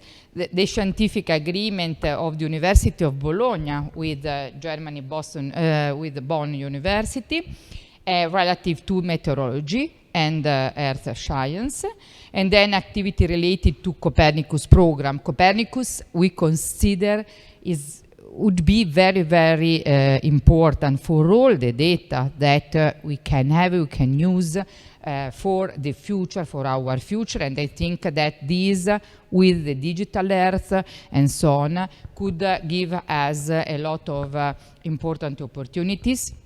Then we have the champion, the Italian champion on high-performing computing and quantum computing. That is that of Cineca that can present you after this my speech, and the MIT project, Sensible City Lab, and the Decade Collaborative Center for Coastal Resilience. So thank you so much for the efforts of our universities, of our researchers, for the different also directions of my region. We are very, very interested to the development of these important research and innovation activities, and we hope to give you a very important infrastructure that is that of the Technopole. Thank you.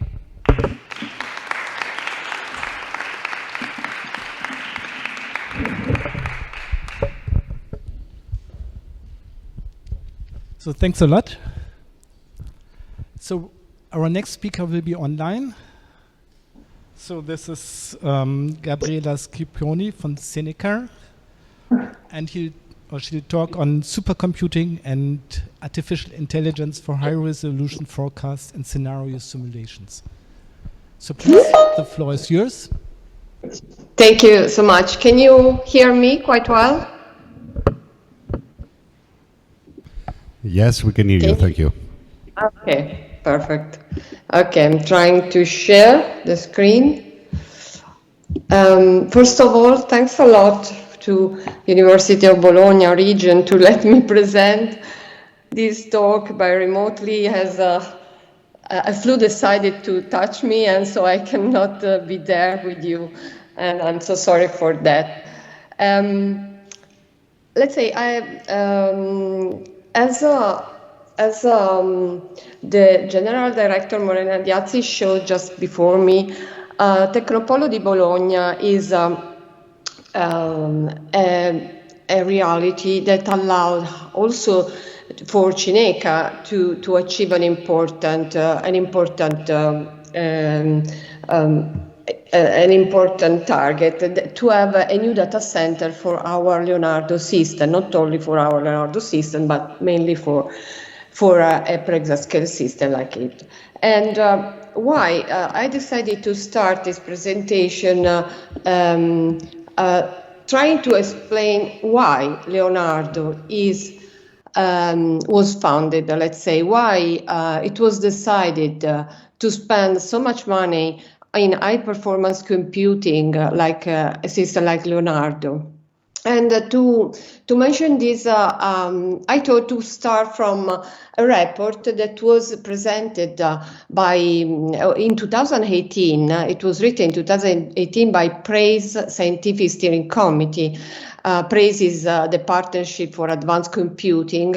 I think that also Professor Nadia Pinardi knows very well PRAISE, and these scientific cases for computing in Europe was written 5 years ago with the aim to show why it's important to fund initiative in computing for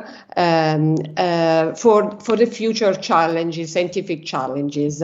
So the first point that this report mentioned is that this was written, I remember, in 2018, that you say China and Japan were working a lot to fund new supercomputing resources, while Europe seems to be not in line with this funding activity. So in 2018, we were in this situation.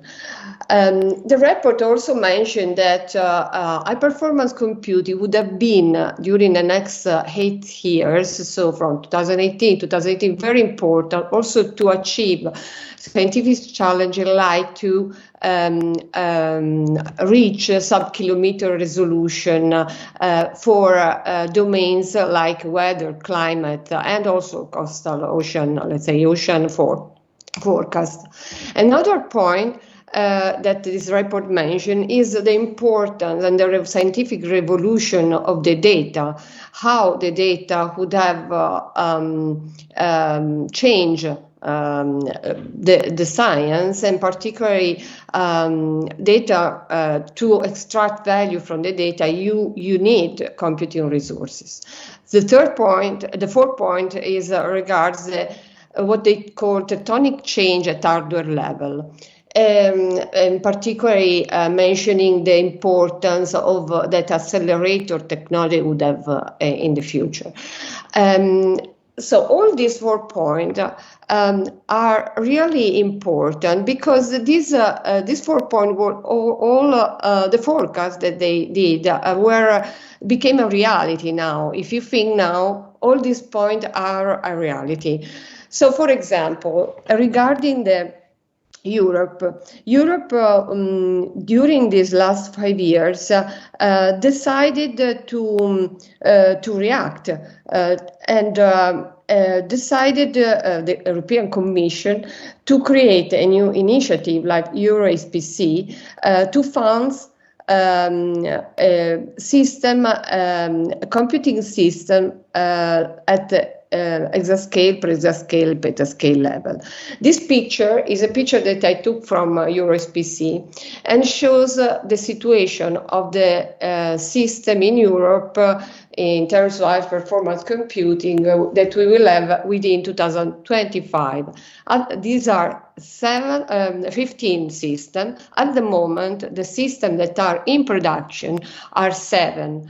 3 per-exascale system, meaning a system of the order of achieve 250 petaflops. And Leonardo is one of these 3 per-exascale systems that is in operation in Tecnopolo di Bologna. The other is Lumi in Finland, you see here on the top, and the 3rd per-exascale system that will be inaugurated next week in Barcelona supercomputing is Mare Nostrum 5. So, and you see here the result of the top 500 list that was published during supercomputing 2023. in Denver in November, so very recently. And these are the 7 Euro SPC system, all ranked in, and 3 of them, Lumi, Leonardo, and Mare Nostrum 5, are in the top 10 list. So Europe, thanks to also the countries like Italy that decided to fund and to participate to this collaboration, achieved a result that in 2018 was not completely foreseen. So Leonardo, as I said, is a system that is in operation, was inaugurated 1 year ago, and is in operation in Tecnopolo di Bologna. It's a system capable of perform 240 petaflop, so meaning 240 million of billion of operation per second, and is as a modular architecture. It is composed by several modules. Each module is linked to all the others in a seamless way. So all these modules consist of a unique hybrid system. The first module that was deployed is the booster module that is based on accelerator technologies, and is it has more than 3,400 nodes. The second module that was installed recently and will go in production very soon is the general purpose module based on CPU, so traditional processor, and it has more than 1,500 nodes. And then we have several other modules, in particular the storage. Just to mention that Leonardo is based on, as I said, on a modular supercomputing architecture. This was conceived during European project 10 years ago, and now is an architecture that is very, let's say, widespread across Europe. As I said, several computer modules of potentially large size are connected to each other at system level to create a single heterogeneous system. In the future, in Leonardo, in the future means a very recent future because should be in 2024, we will add a new module based on quantum computing. So this architecture allows the integration of several hardware technologies like accelerator, but also quantum computing, so also including disruptive approaches. And why I'm mentioning this? Because thanks to this kind of architecture and this kind of systems, it will be more easy to address some scientific challenges like ranging from computational intensive high scaling simulation codes, but also data artificial intelligence applications. Okay, so why systems like Leonardo are important for a sector like weather, climate, ocean forecast? First of all, thanks to supercomputing, it is possible now to perform very high resolution simulation, and for very high resolution simulation we mean under 1 kilometer. And this will allow, of course, to obtain better simulation based on more realistic model. And starting from this very high resolution global model, it is also possible to downscale, for example, ocean downscaling capacity to reach the coastal scale that we foresee resolution of the order of 500 till 100 meter of resolution. The second point I would like to mention is the importance of AI and big data analytics that are allowed also thanks to have these computing resources. Based on my personal experience, I have seen that in this sector, AI and big data are very important, for example, to understand, not only to achieve global resolution only based on AI and machine learning models, but also to improve the ensemble generation and also temporal downscaling through machine learning techniques. And we have several projects on which we are working on that. Another important impact that supercomputing resources has is in participating and allow the implementation of digital twins. There are several digital twins that are running in these years in which Cineca is working. The first is Destination Earth, that probably will be mentioned by Andrea Montani later. We are working on Destination Earth, not only providing Leonardo resources to run at very high resolution models, but also to link different digital twins with Destination Earth. And so we are working also on the digital twin of the Earth, GEO, but also the digital twin of the ocean. Just to mention a new project that through Leonardo will allow the interoperability, for example, of Destination Earth digital twin, but also the digital twin based on another weather forecast model that is ICON. This is a consortium. The GLORY digital twin model is a consortium composed by Italy, Germany, and Switzerland.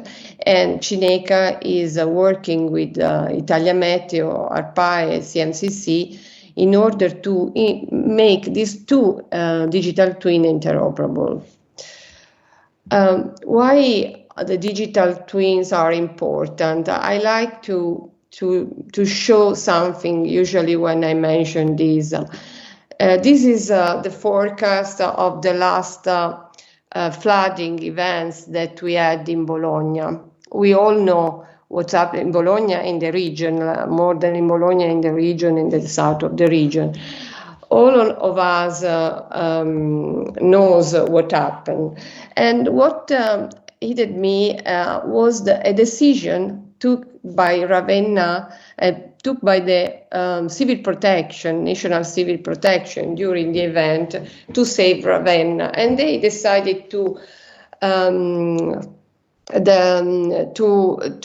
apply a control braking to the left embankment of one of the channels flowing north of the city of Ravenna. So they decided together to block this left embankment with bulldozer to pour water into an area of about 200 hectares of field, so to relieve the flood or reduce the pressure of the city. Why I'm mentioning this? This is a decision taken by them. It's a decision that can be taken in the future, maybe trying to mitigate the effect of events like that, also thanks to digital twins that can be implemented and give the possibility to take opportune decision, having tools like, for example, a digital twin of the ocean. I finish. I hope to was quite fast.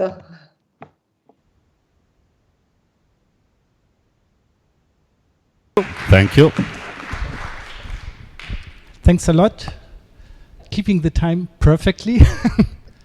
Which Thanks. Way to have a look this way? Okay. Any questions to Gabriela? Yes, please. Thank you, Gabriella, for the intervention. What are the plans for allowing the larger community through a cloud computing infrastructure, and if there are plans? Because I think that these technologies are okay, but maybe in the next 10 years we should also have more equitable distribution of computing technology that only a cloud infrastructure can allow. Yeah, thanks, Nadia. I forgot to mention cloud computing. There are important important projects also based on Recovery and Resilience Fund that we receive to invest in a cloud infrastructure that Cineca has a cloud infrastructure that put also that provide, and we will enlarge this cloud infrastructure dramatically. And it's a project that we presented together with the OGS, the agency, and will give the possibility to use cloud resources. Not always we need to have HPC resources. No, cloud resources are very important also to implement downstream application based on climate or weather or ocean forecasts. So the project is terabit, and we will have within, I guess, 1 year, so it should be within the 2024, a new cloud infrastructure hosted by Cineca, and that will be put, let's say, in place for the researchers, Italian researchers in particular. Any more questions? Okay, one question from my side. Okay, you talked about a lot about the technical infrastructure you have implemented, which seems really great. Do you have some more application examples? You talked about meteorological simulation predictions, and are there more use examples also with reference to the ocean decade maybe, which you can talk or which are planned? Let's say we are at the ocean level. We are working also always with OGS, also we would like to, let's say, to receive some funds in order to implement some forecast at the city level on the coast of several cities, for example. This is a project that we hope to achieve. On the other hand, I think we should also try to make some synergy between the different projects that we are implementing. For example, we work a lot with the INGV in Italy at the European level on projects like CHEESE for the simulation of tsunami, for example. So I was thinking that in the future we should try to make some synergy between all these activities we are having to improve, let's say, the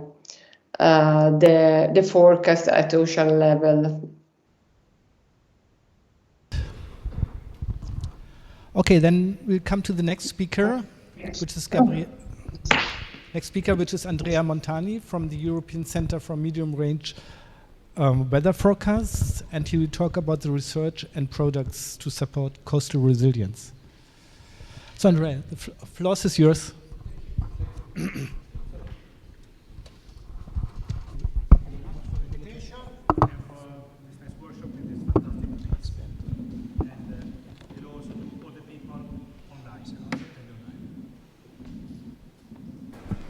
Hello. So, good morning, everybody. Thanks a lot for the invitation, and also for this very nice place where we are here. And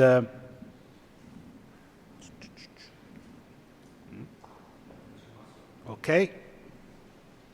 So, something about ECMLF, who are we and what do we do? So we are an international organization. ECMLF stands for European Center for Medium Range Weather Forecast. We have been established in 1975. We have 23 member states, 12 cooperating states. We are about 450 people, some in Reading, some in Bonn, and some here in Bologna. We have recently become a multi-site organization. The move to Bologna was due to the fact that the data center could not be hosted anymore in Reading to new power consumption, and we need a new place, and the offer by Bologna and Tecnopolo, like Morena Diaz explained before, was the best one. And while the move to Bonn was mainly related to Brexit, basically. And so we are an operational service which provides 24/7 operational NWP forecast, numerical weather prediction forecast, 4 times per day.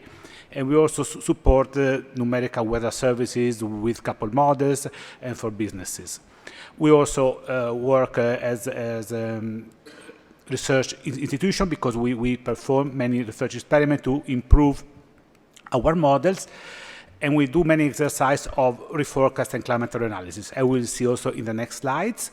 Basically, the role of ECMLF is try to address the most difficult problems which exist in medium-range weather forecasts, or problems which one country alone could not tackle by its own. So basically, all the countries that you see in the slide in light blue put together the resources, the money, to try to address the more difficult problems in NWP.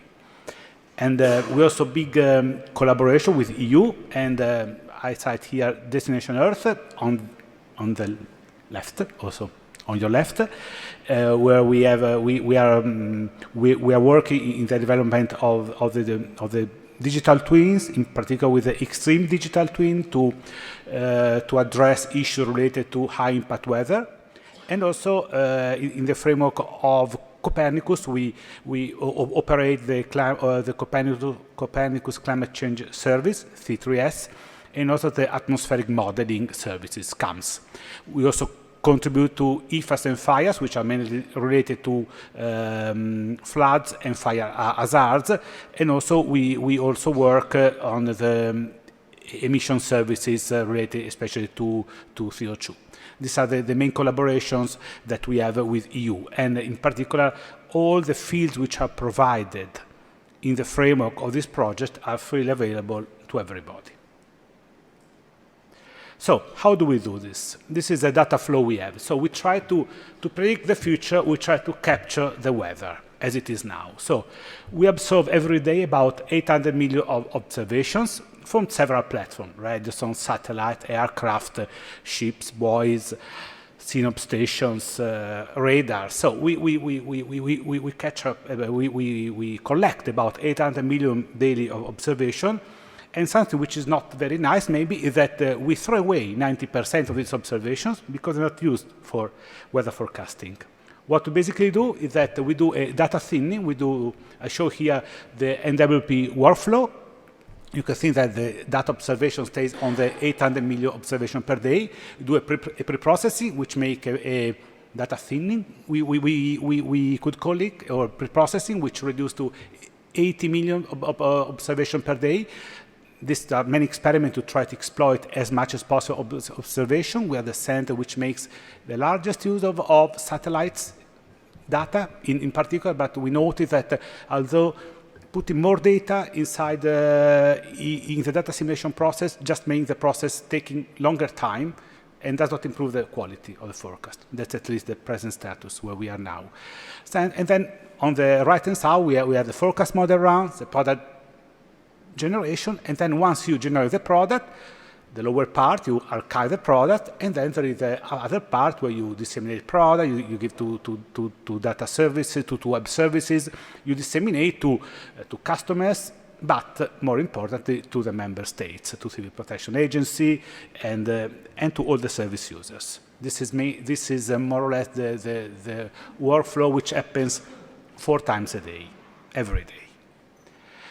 And great importance is also given to the to the quantification of uncertainty. Many data that you find on our mobile come somehow via us. They're produced by us, and then they go through other app, very nice app, but the root source are very often our data. And what we always try to push is to describe the uncertainty. So you cannot have the forecast precise for a place for 5 days if you don't also try to describe uncertainty. And that what we basically do is, as you can see on the left-hand side, we have a set of initial conditions. So a set of different possible evolution scenarios, which during the 5, 4, 5, 6, 7 days, they evolve into possible evolution scenarios, and depending on how close or how different they are, they can give you more or less an estimate of how reliable is your forecast.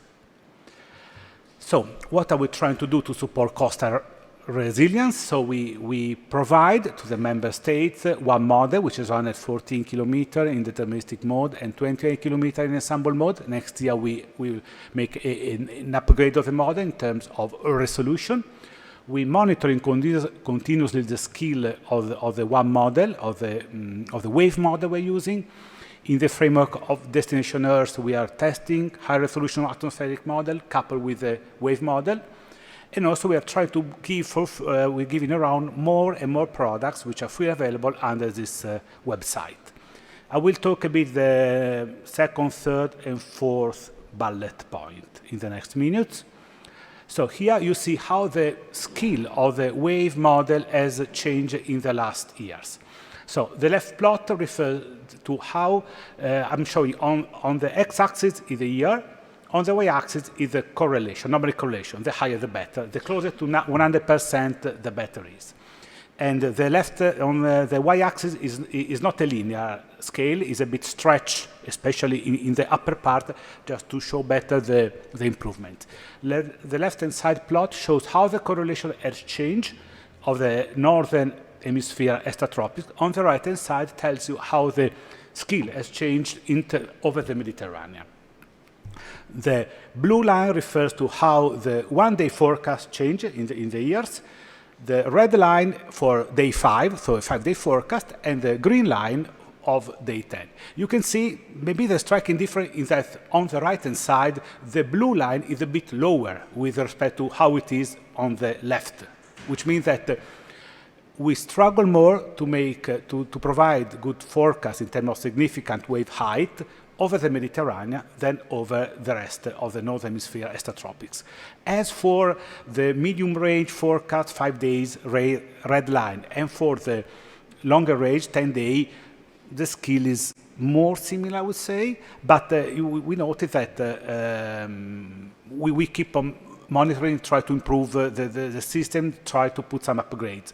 You can see that the thin lines, the one which goes up and down continuously, are the monthly mean, and while the thick lines are a sort of 12-month running mean, so which helps you to identify better a sort of trend. And you can see that, sadly, we could say also that over the Mediterranean, in the last year, the trend is pretty flat. So we have to work to try to improve along this direction. And in the framework of Destination Earth, so we have tried to move in order to develop some activities to construct a digital twin of the Earth. What we are doing is we are testing the impact of high-resolution models coupled with the wave model. This is the case of Janos, a medic in Janos, which occurred about 3 years ago. The right-hand side plot is what happened, are the winds and the mean level pressure. And you can see that the location of this medicane this was on the 18th of September. And while on the left you have 3 tests of forecast. One runs at 29 kilometers, one runs at 9 kilometers, and the other one runs at 4.5 kilometers. What you can see is that the increase of horizontal resolution does not only help you to give a better estimate of the depth of the cyclone, which you may expect by increasing the resolution, you always get something deeper and something better, but also the location, especially from going from 9 to 4.5 kilometers, so from the plot which say the second from the left and the third from the left, you can see that the big change is not only in the intensity of the cyclone, but especially on the better location. The one which was run at 90 kilometers was too close to the coastline, while the one running at 4.5 kilometers is actually in a better location. It's a bit more offshore, let's say. And it's explained that we are running over a large number of cases all over the world, and especially over the Mediterranean area. Now we can try to go live with the help of the colleagues. Okay, so if you have on the very left, you should select on the part that you cannot see. You cannot see the menu. There is a menu on the very left, and you should select Wave products.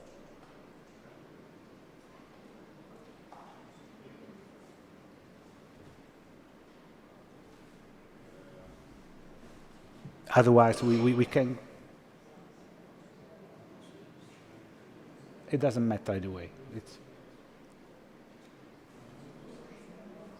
okay. It's a bit okay. Go a bit more to the left, and you should be able to see. If you go down, if you scroll down, you see all the different variables that you can have. Still scroll down. Go down. We're trying to be super smart and try to show you live what you have. If you click on ocean waves, down, it's the third from the bottom. And you can click also, for example, the significant wave height and mean direction, the one you see, the top upper, yeah, perfect. Here, for example, you can see these are products, this forecast of this morning. You can see the significant wave height forecast. And for example, if you click on the fly, if you go on the mouse in any point of the... But now, if on the mouse you click on in the middle, you see on the fly, you have and you scroll down and on the top you have 10 days Instagram. You select over there, go up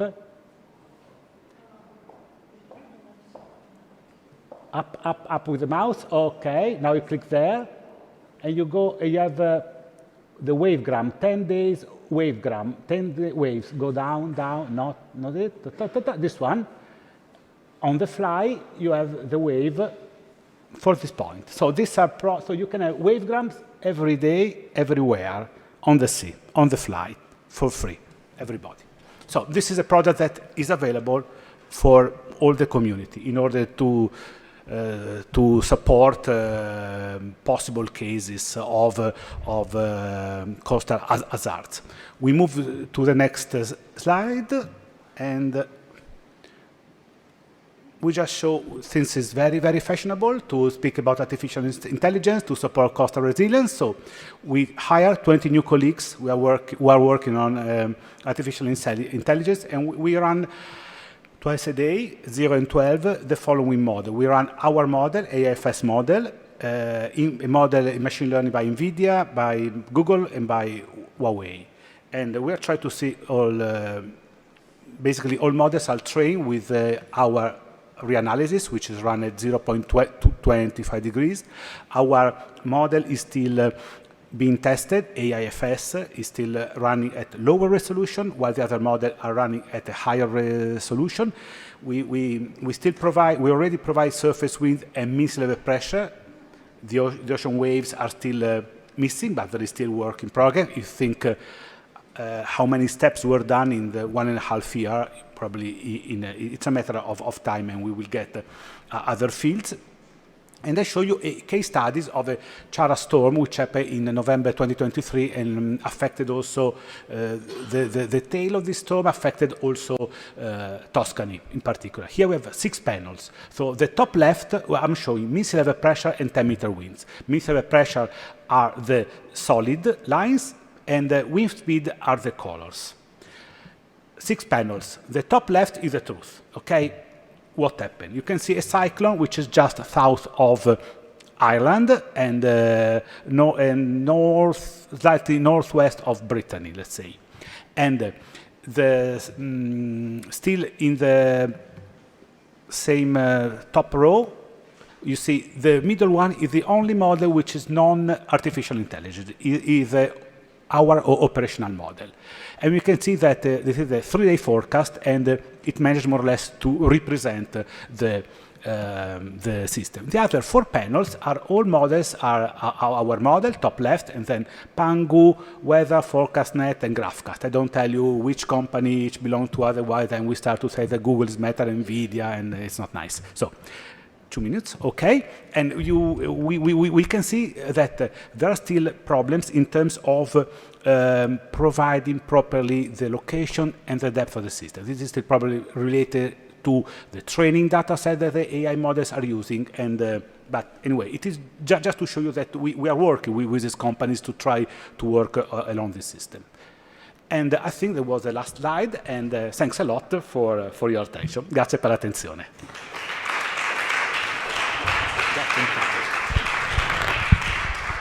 Thank you, perfect. Very impressive talk. Any questions from the audience, from teams? Please, Guy. So, for us, the coastal resilience people, I think that the message is important, and I'd like to ask you to iterate your message. So, AI versus, traditional forecasting. How would you recommend us to start, and how would you recommend? What will be the best practice to start in AI and in the coastal resilience area? We are already trying some downscaling method based on artificial intelligence to downscale, for example, the effect of winds at very, very small scale. So this is already that can already start. In terms of weather prediction, all systems are running. Is very fast, the progress which has been done in the last 1.5 years. Nobody was expecting this. We hired 20 people just to try to counterbalance the development. We will have to buy more GPU probably, because we at the moment our supercomputer is mainly CPU, and so that's something which we will have to think about it. And so in terms of downscaling with AI method, you can start already now. As for the development of models, there is still, you can say there is still a lot to be done, but things are moving so quickly that probably in 6 months, what I say now has to be reconsidered completely, because 1 year ago we would have said something completely different, and now it's rubbish what was said 1 year ago. It's completely different. Okay. Short question, please. And short answer. Weather forecast, traditional weather forecast, as you mentioned, and also ocean forecasting assumes that you know the physics of the processes. Otherwise, the artificial intelligence is much more devoted to investigate through the data that we have. More data you have, the better. Do you think that it could be possible to put a bridge among these two ways of thinking and in the future? Our model, AIFS, is a blended model, which has some physics from the model and some artificial intelligence. So we are working along these lines, not to throw away 50 years of knowledge of dynamics, for example, and try to do a sort of blended approach. That's what we are working on. Yes, thank you very much. Okay, thanks a lot, Andrea.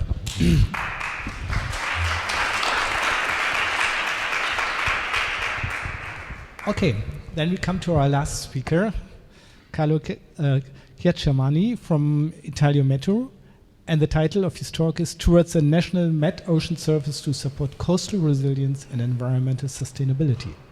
So the floor is yours. Okay. This is good for a move? Yes, no. Yes, okay. Okay, thank you very much for this invitation, Nadia, and welcome to everybody. And I will try to discuss this sort of outline that I would like to introduce you, the state of the art of managing resilience, taking into account the climate change impacts concerning coastal areas. Monitoring and forecasting systems are available today. Structural and non-structural way to manage a natural risk, the early warning system that we have in Italy, which are the need, probably we have the need to have a much more coherent governance of the system, which are the plus and which are the minus of our system in Italy, for example. And probably we need a stronger coordination, which could be the role of Emilia-Romagna in this context, but not only of Emilia-Romagna, but also other national public bodies that can contribute in making this, I say, information. Next, which are the opportunities that are offered by the PNRR to improve the resilience? That could be a good point also to mention. And which are the adaptation actions? And for example, we have seen before the so structured actions that we have in the Rimini, for example, presentation. But we have also a real-time way to reduce risk. It is early warning system management. That what is the state of the art we are, what we have to improve, taking into account that the climate change oblige us to change something, because we would have in the future much more frequent extreme events, for example. So we have to manage better than we do now in order to improve our capability to resist to the risk of this new climate. Okay, sorry. Which are the impacts of climate change? Just very, very shortly. The impacts of climate change cause important alteration that affect the benefits of ecosystem, provide human life, such as food, fishing, aquaculture, benefits for health, but also mitigation of climate change itself, and so on. Climate change determines the increase of the risk in coastal flooding, both due to increase in sea level and the possible increase in storm surges. The warming of the sea and the reduction of the ice contribute to the migration of animal species towards high latitudes, and in conditions which, due to environmental limits and barriers, can increase the probability of extinction, for example. That is true also for Adriatic Sea, for example, and not only for the Adriatic Sea. Climate change reduces the oxygen content, increasing the risk of episodes of hypoxia and anoxia, and so on. So Beppe Bortone first discussed some of these problems that can be enhanced by climate change impacts in some sense. This is just an example of what happened in more essentially 8 years ago in Lido di Savia. It is just one example. I could show many other cases occurring in other parts of Italy. And I worked, for example, 3 years in civil protection in Rome, and I see a lot of these events occurring in Italy. And of course, if we enlarge the view in whole Europe, we could find many of these cases that we are now to manage. What is the resilience and how it can be increased in relation to coastal risk? The coastal resilience is the capacity of coastal natural and socioeconomic system to persist, adapt, or transform when faced with disturbances induced by factors such as sea level rise, extreme events, the human impacts, whilst maintaining their essential function. What do we need to improve this resilience? That is the point. Okay, for sure we have the need of weather, marine, and climate data. That table emerges by a survey that we have we performed in the past in the framework of a project, Mistral project, that was chaired by Cineca, and would take part ECNWF, Civil Protection, and two regional regional agents like ARPA, Emilia-Romagna, and the Piedmont region. And for sure, that is what came out from a discussion with the people. During an hackathon, we had an hackathon with many, stakeholders who has been invited, and we told them, what do you need for your job, for your activity, to improve the capacity of reduce the risk in the case of risk reduction, but also in case where we have to improve your business in other sectors, agriculture and so on. We are speaking about the sea business now, so I have to, maintain the focus of the attention to these topics, but you have to imagine that there are a lot of stakeholders that are very interested in data, in forecasting and so on. For example, for data, what the stakeholders said us is that they need available, certified, homogeneous, validated data, and need for time series, easily communicable, georeferenced, and so on, and especially open.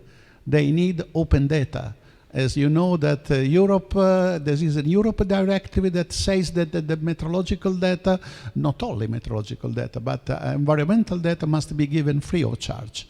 For example, this is a crucial point, because if we want to enhance our capability to give answers to the problems, we have at least to give free for charge the raw data in order that other people can manage and create, products and starting from the raw data. Forecast. Stakeholders told us that they need a more numerical map forecast easily available. Back office services need a probabilistic forecast. That is, for me, was really unbelievable to understand that people need probability forecast. That is, for me, in Italy was very strange, because there is a sort of deterministic viewpoint still available, and to move from a deterministic viewpoint to a probabilistic is not so obvious also for the activity that must be done after from the decision maker. For example, if I have a measure of a city, I have to close a bridge or not to close a bridge according to a probabilistic information that the probability to have a flood tomorrow, it will be 80%. I have to close or not the school. I have to close or not the bridge. That is a very, very crucial point that we have to investigate. Open problems, too much inhomogeneity, develop new business services, that is not immediate availability of event data, difficulty in assessing historical series, and so on. And of course, they need also customized products, not only general purposes problem, but specific products that can be useful for their business. Okay, concerning data, this is a map that probably is not extremely recent, so I apologize if you cannot see the correct number. That is what came out from a survey that has been performed in 2020 by the Comitato di Indirizzo for the Meteorology, that was instituted with the same law that produced Italian Meteo Agency. And at the moment we have that the data comes, concerning marine data, comes from tide gauges, wave gauges, and so on, from national institutions like ISPRA, for example, and other institutions like the regional administration, the ARPA administration, and other institutions coming from Research Council of CNR, for example, and so on. This is a changing, monitoring system that is not fixed in time. It changes, I cannot say day by day, but anyway, on a monthly or probably base, we change. There is some lack of information. That is really, there is a very big lack of information. But so we have to improve this. Then PNRR can be an opportunity to do that, for example. Concerning the modeling systems for wave and oceanographic, we see that came up from the service that I mentioned before, that it was a specific group chaired by Antonio Navarra, for example, and other people working inside the committee. And at the time, it was 2019. That is what came out concerning wave motion models, ocean models, storm surge and tide forecast model, and so on. Again, I underline that is moving survey. It is not fixed for sure in the space. That was what came up looking into all the situation. More or less, these are the actors. I apologize if probably I forgot some institution, but I think that more or less there are all of works in Italy. You see that we are in a very good situation. We have a lot of institutions working from that. That is a plus for sure, but probably is also a minus in some sense. I want to underline the point in a minute. I just gave you some very, very, very fast idea of what I am speaking. For example, this is ISPRAND, ENEA, this is the CMCC systems for concerning Mediterranean forecasting system, Adriatic forecasting system, South Adriatic forecasting system. This is what is done by LAMMA, that is a consortium among CNR and the Regione Toscana concerning meteo marine coastal operational chains. You say more or less similar maps and different meteorological input coming from different models, coming from global model IAK CNWF, but also from limited area modeling of the different types of Cosmo, ICON system rather than BOLAM system produced by CNR, by WRF system, and so on. This is a very, very rich situation. It is ARPA-E, Meteo Marine Coastal Operational Chains, that also before Giuseppe Bortone show you, so I cannot want to enter in much more detail. That is what is done operationally every day, and this is, for example, what happens. What is one of the products? It is a sort of map of risk. In the left figures, you see the Emilia-Romagna, and you will see also the coastal area in red. That are the meanings of what is the marine risk that has been induced by the modeling systems from meteorological and oceanographic and wave motion models. This is the Liguria, ARPAL Liguria Marine Coastal Operational Chains that they have. Again, there is different meteorological modeling chains that produce initial and boundary condition from the WW3 Mediterranean model, WW3 Ligurian model, and so on. Again, I want to go. This is the CNR, HISMAR, and the SETEMPS, and also the application concerning the Venice Lagoon that you can see coming from these different institutions. So, you see that for sure this is not a complete framework. There is much more probably.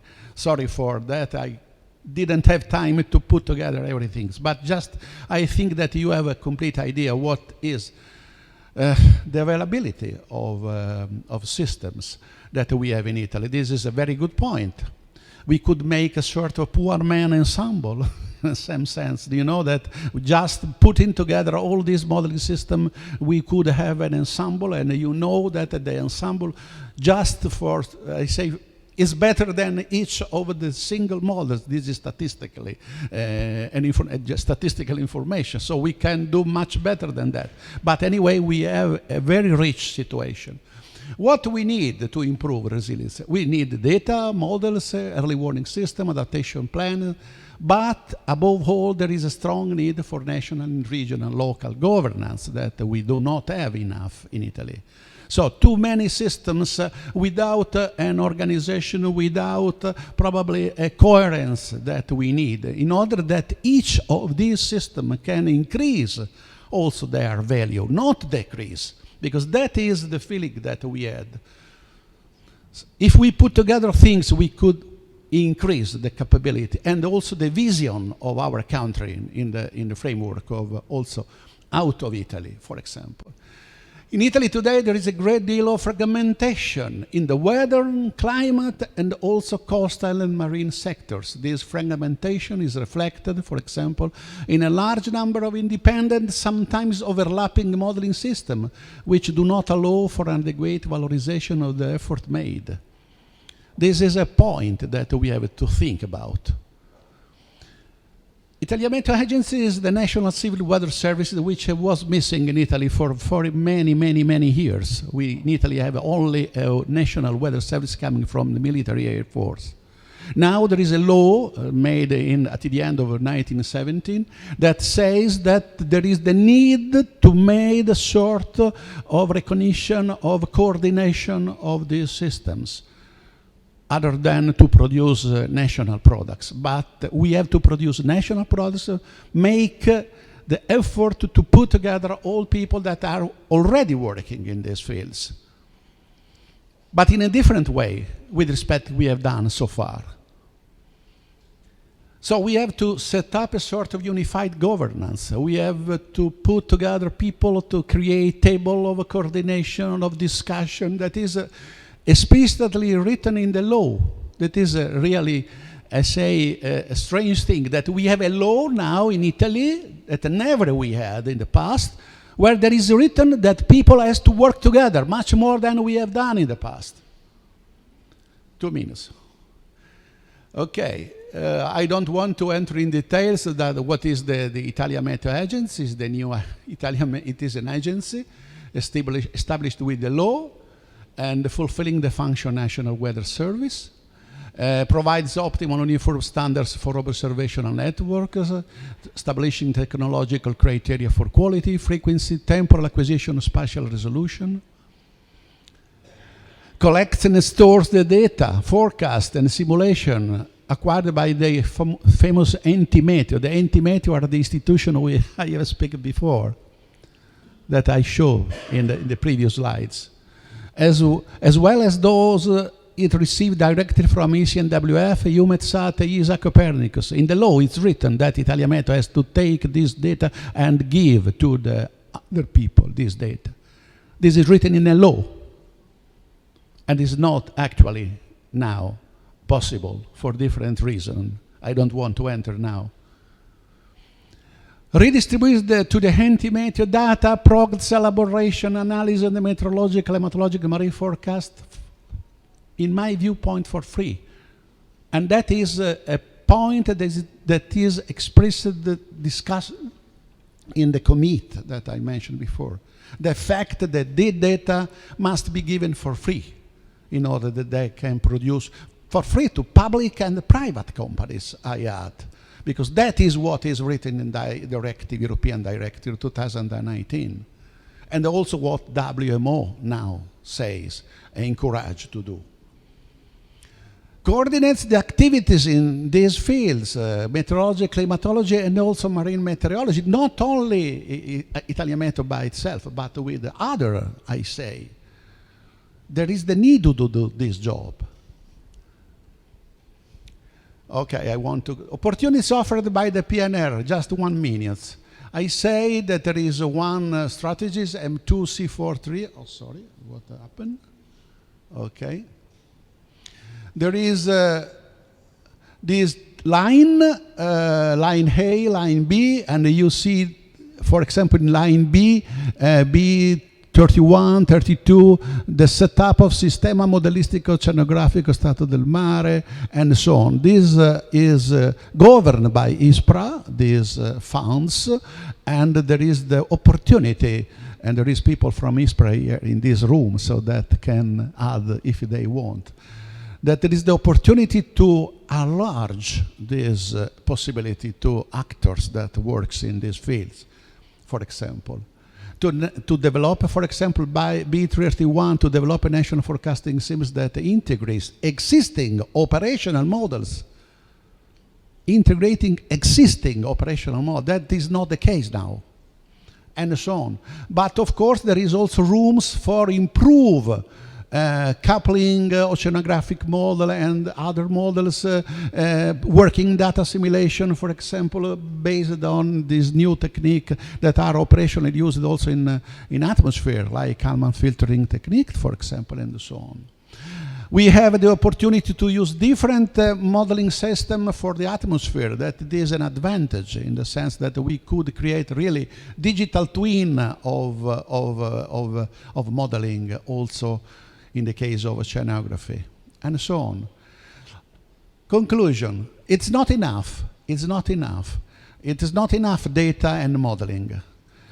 The risk, the reduction of risk needs information, but needs also communication and also formation of the people, of the citizen. These are, in my opinion, this is really the last slide, the 3 legs of the resilience table. One is the scientific action, improving hydro weather monitoring and forecasting, in this case of marine and wave forecasting.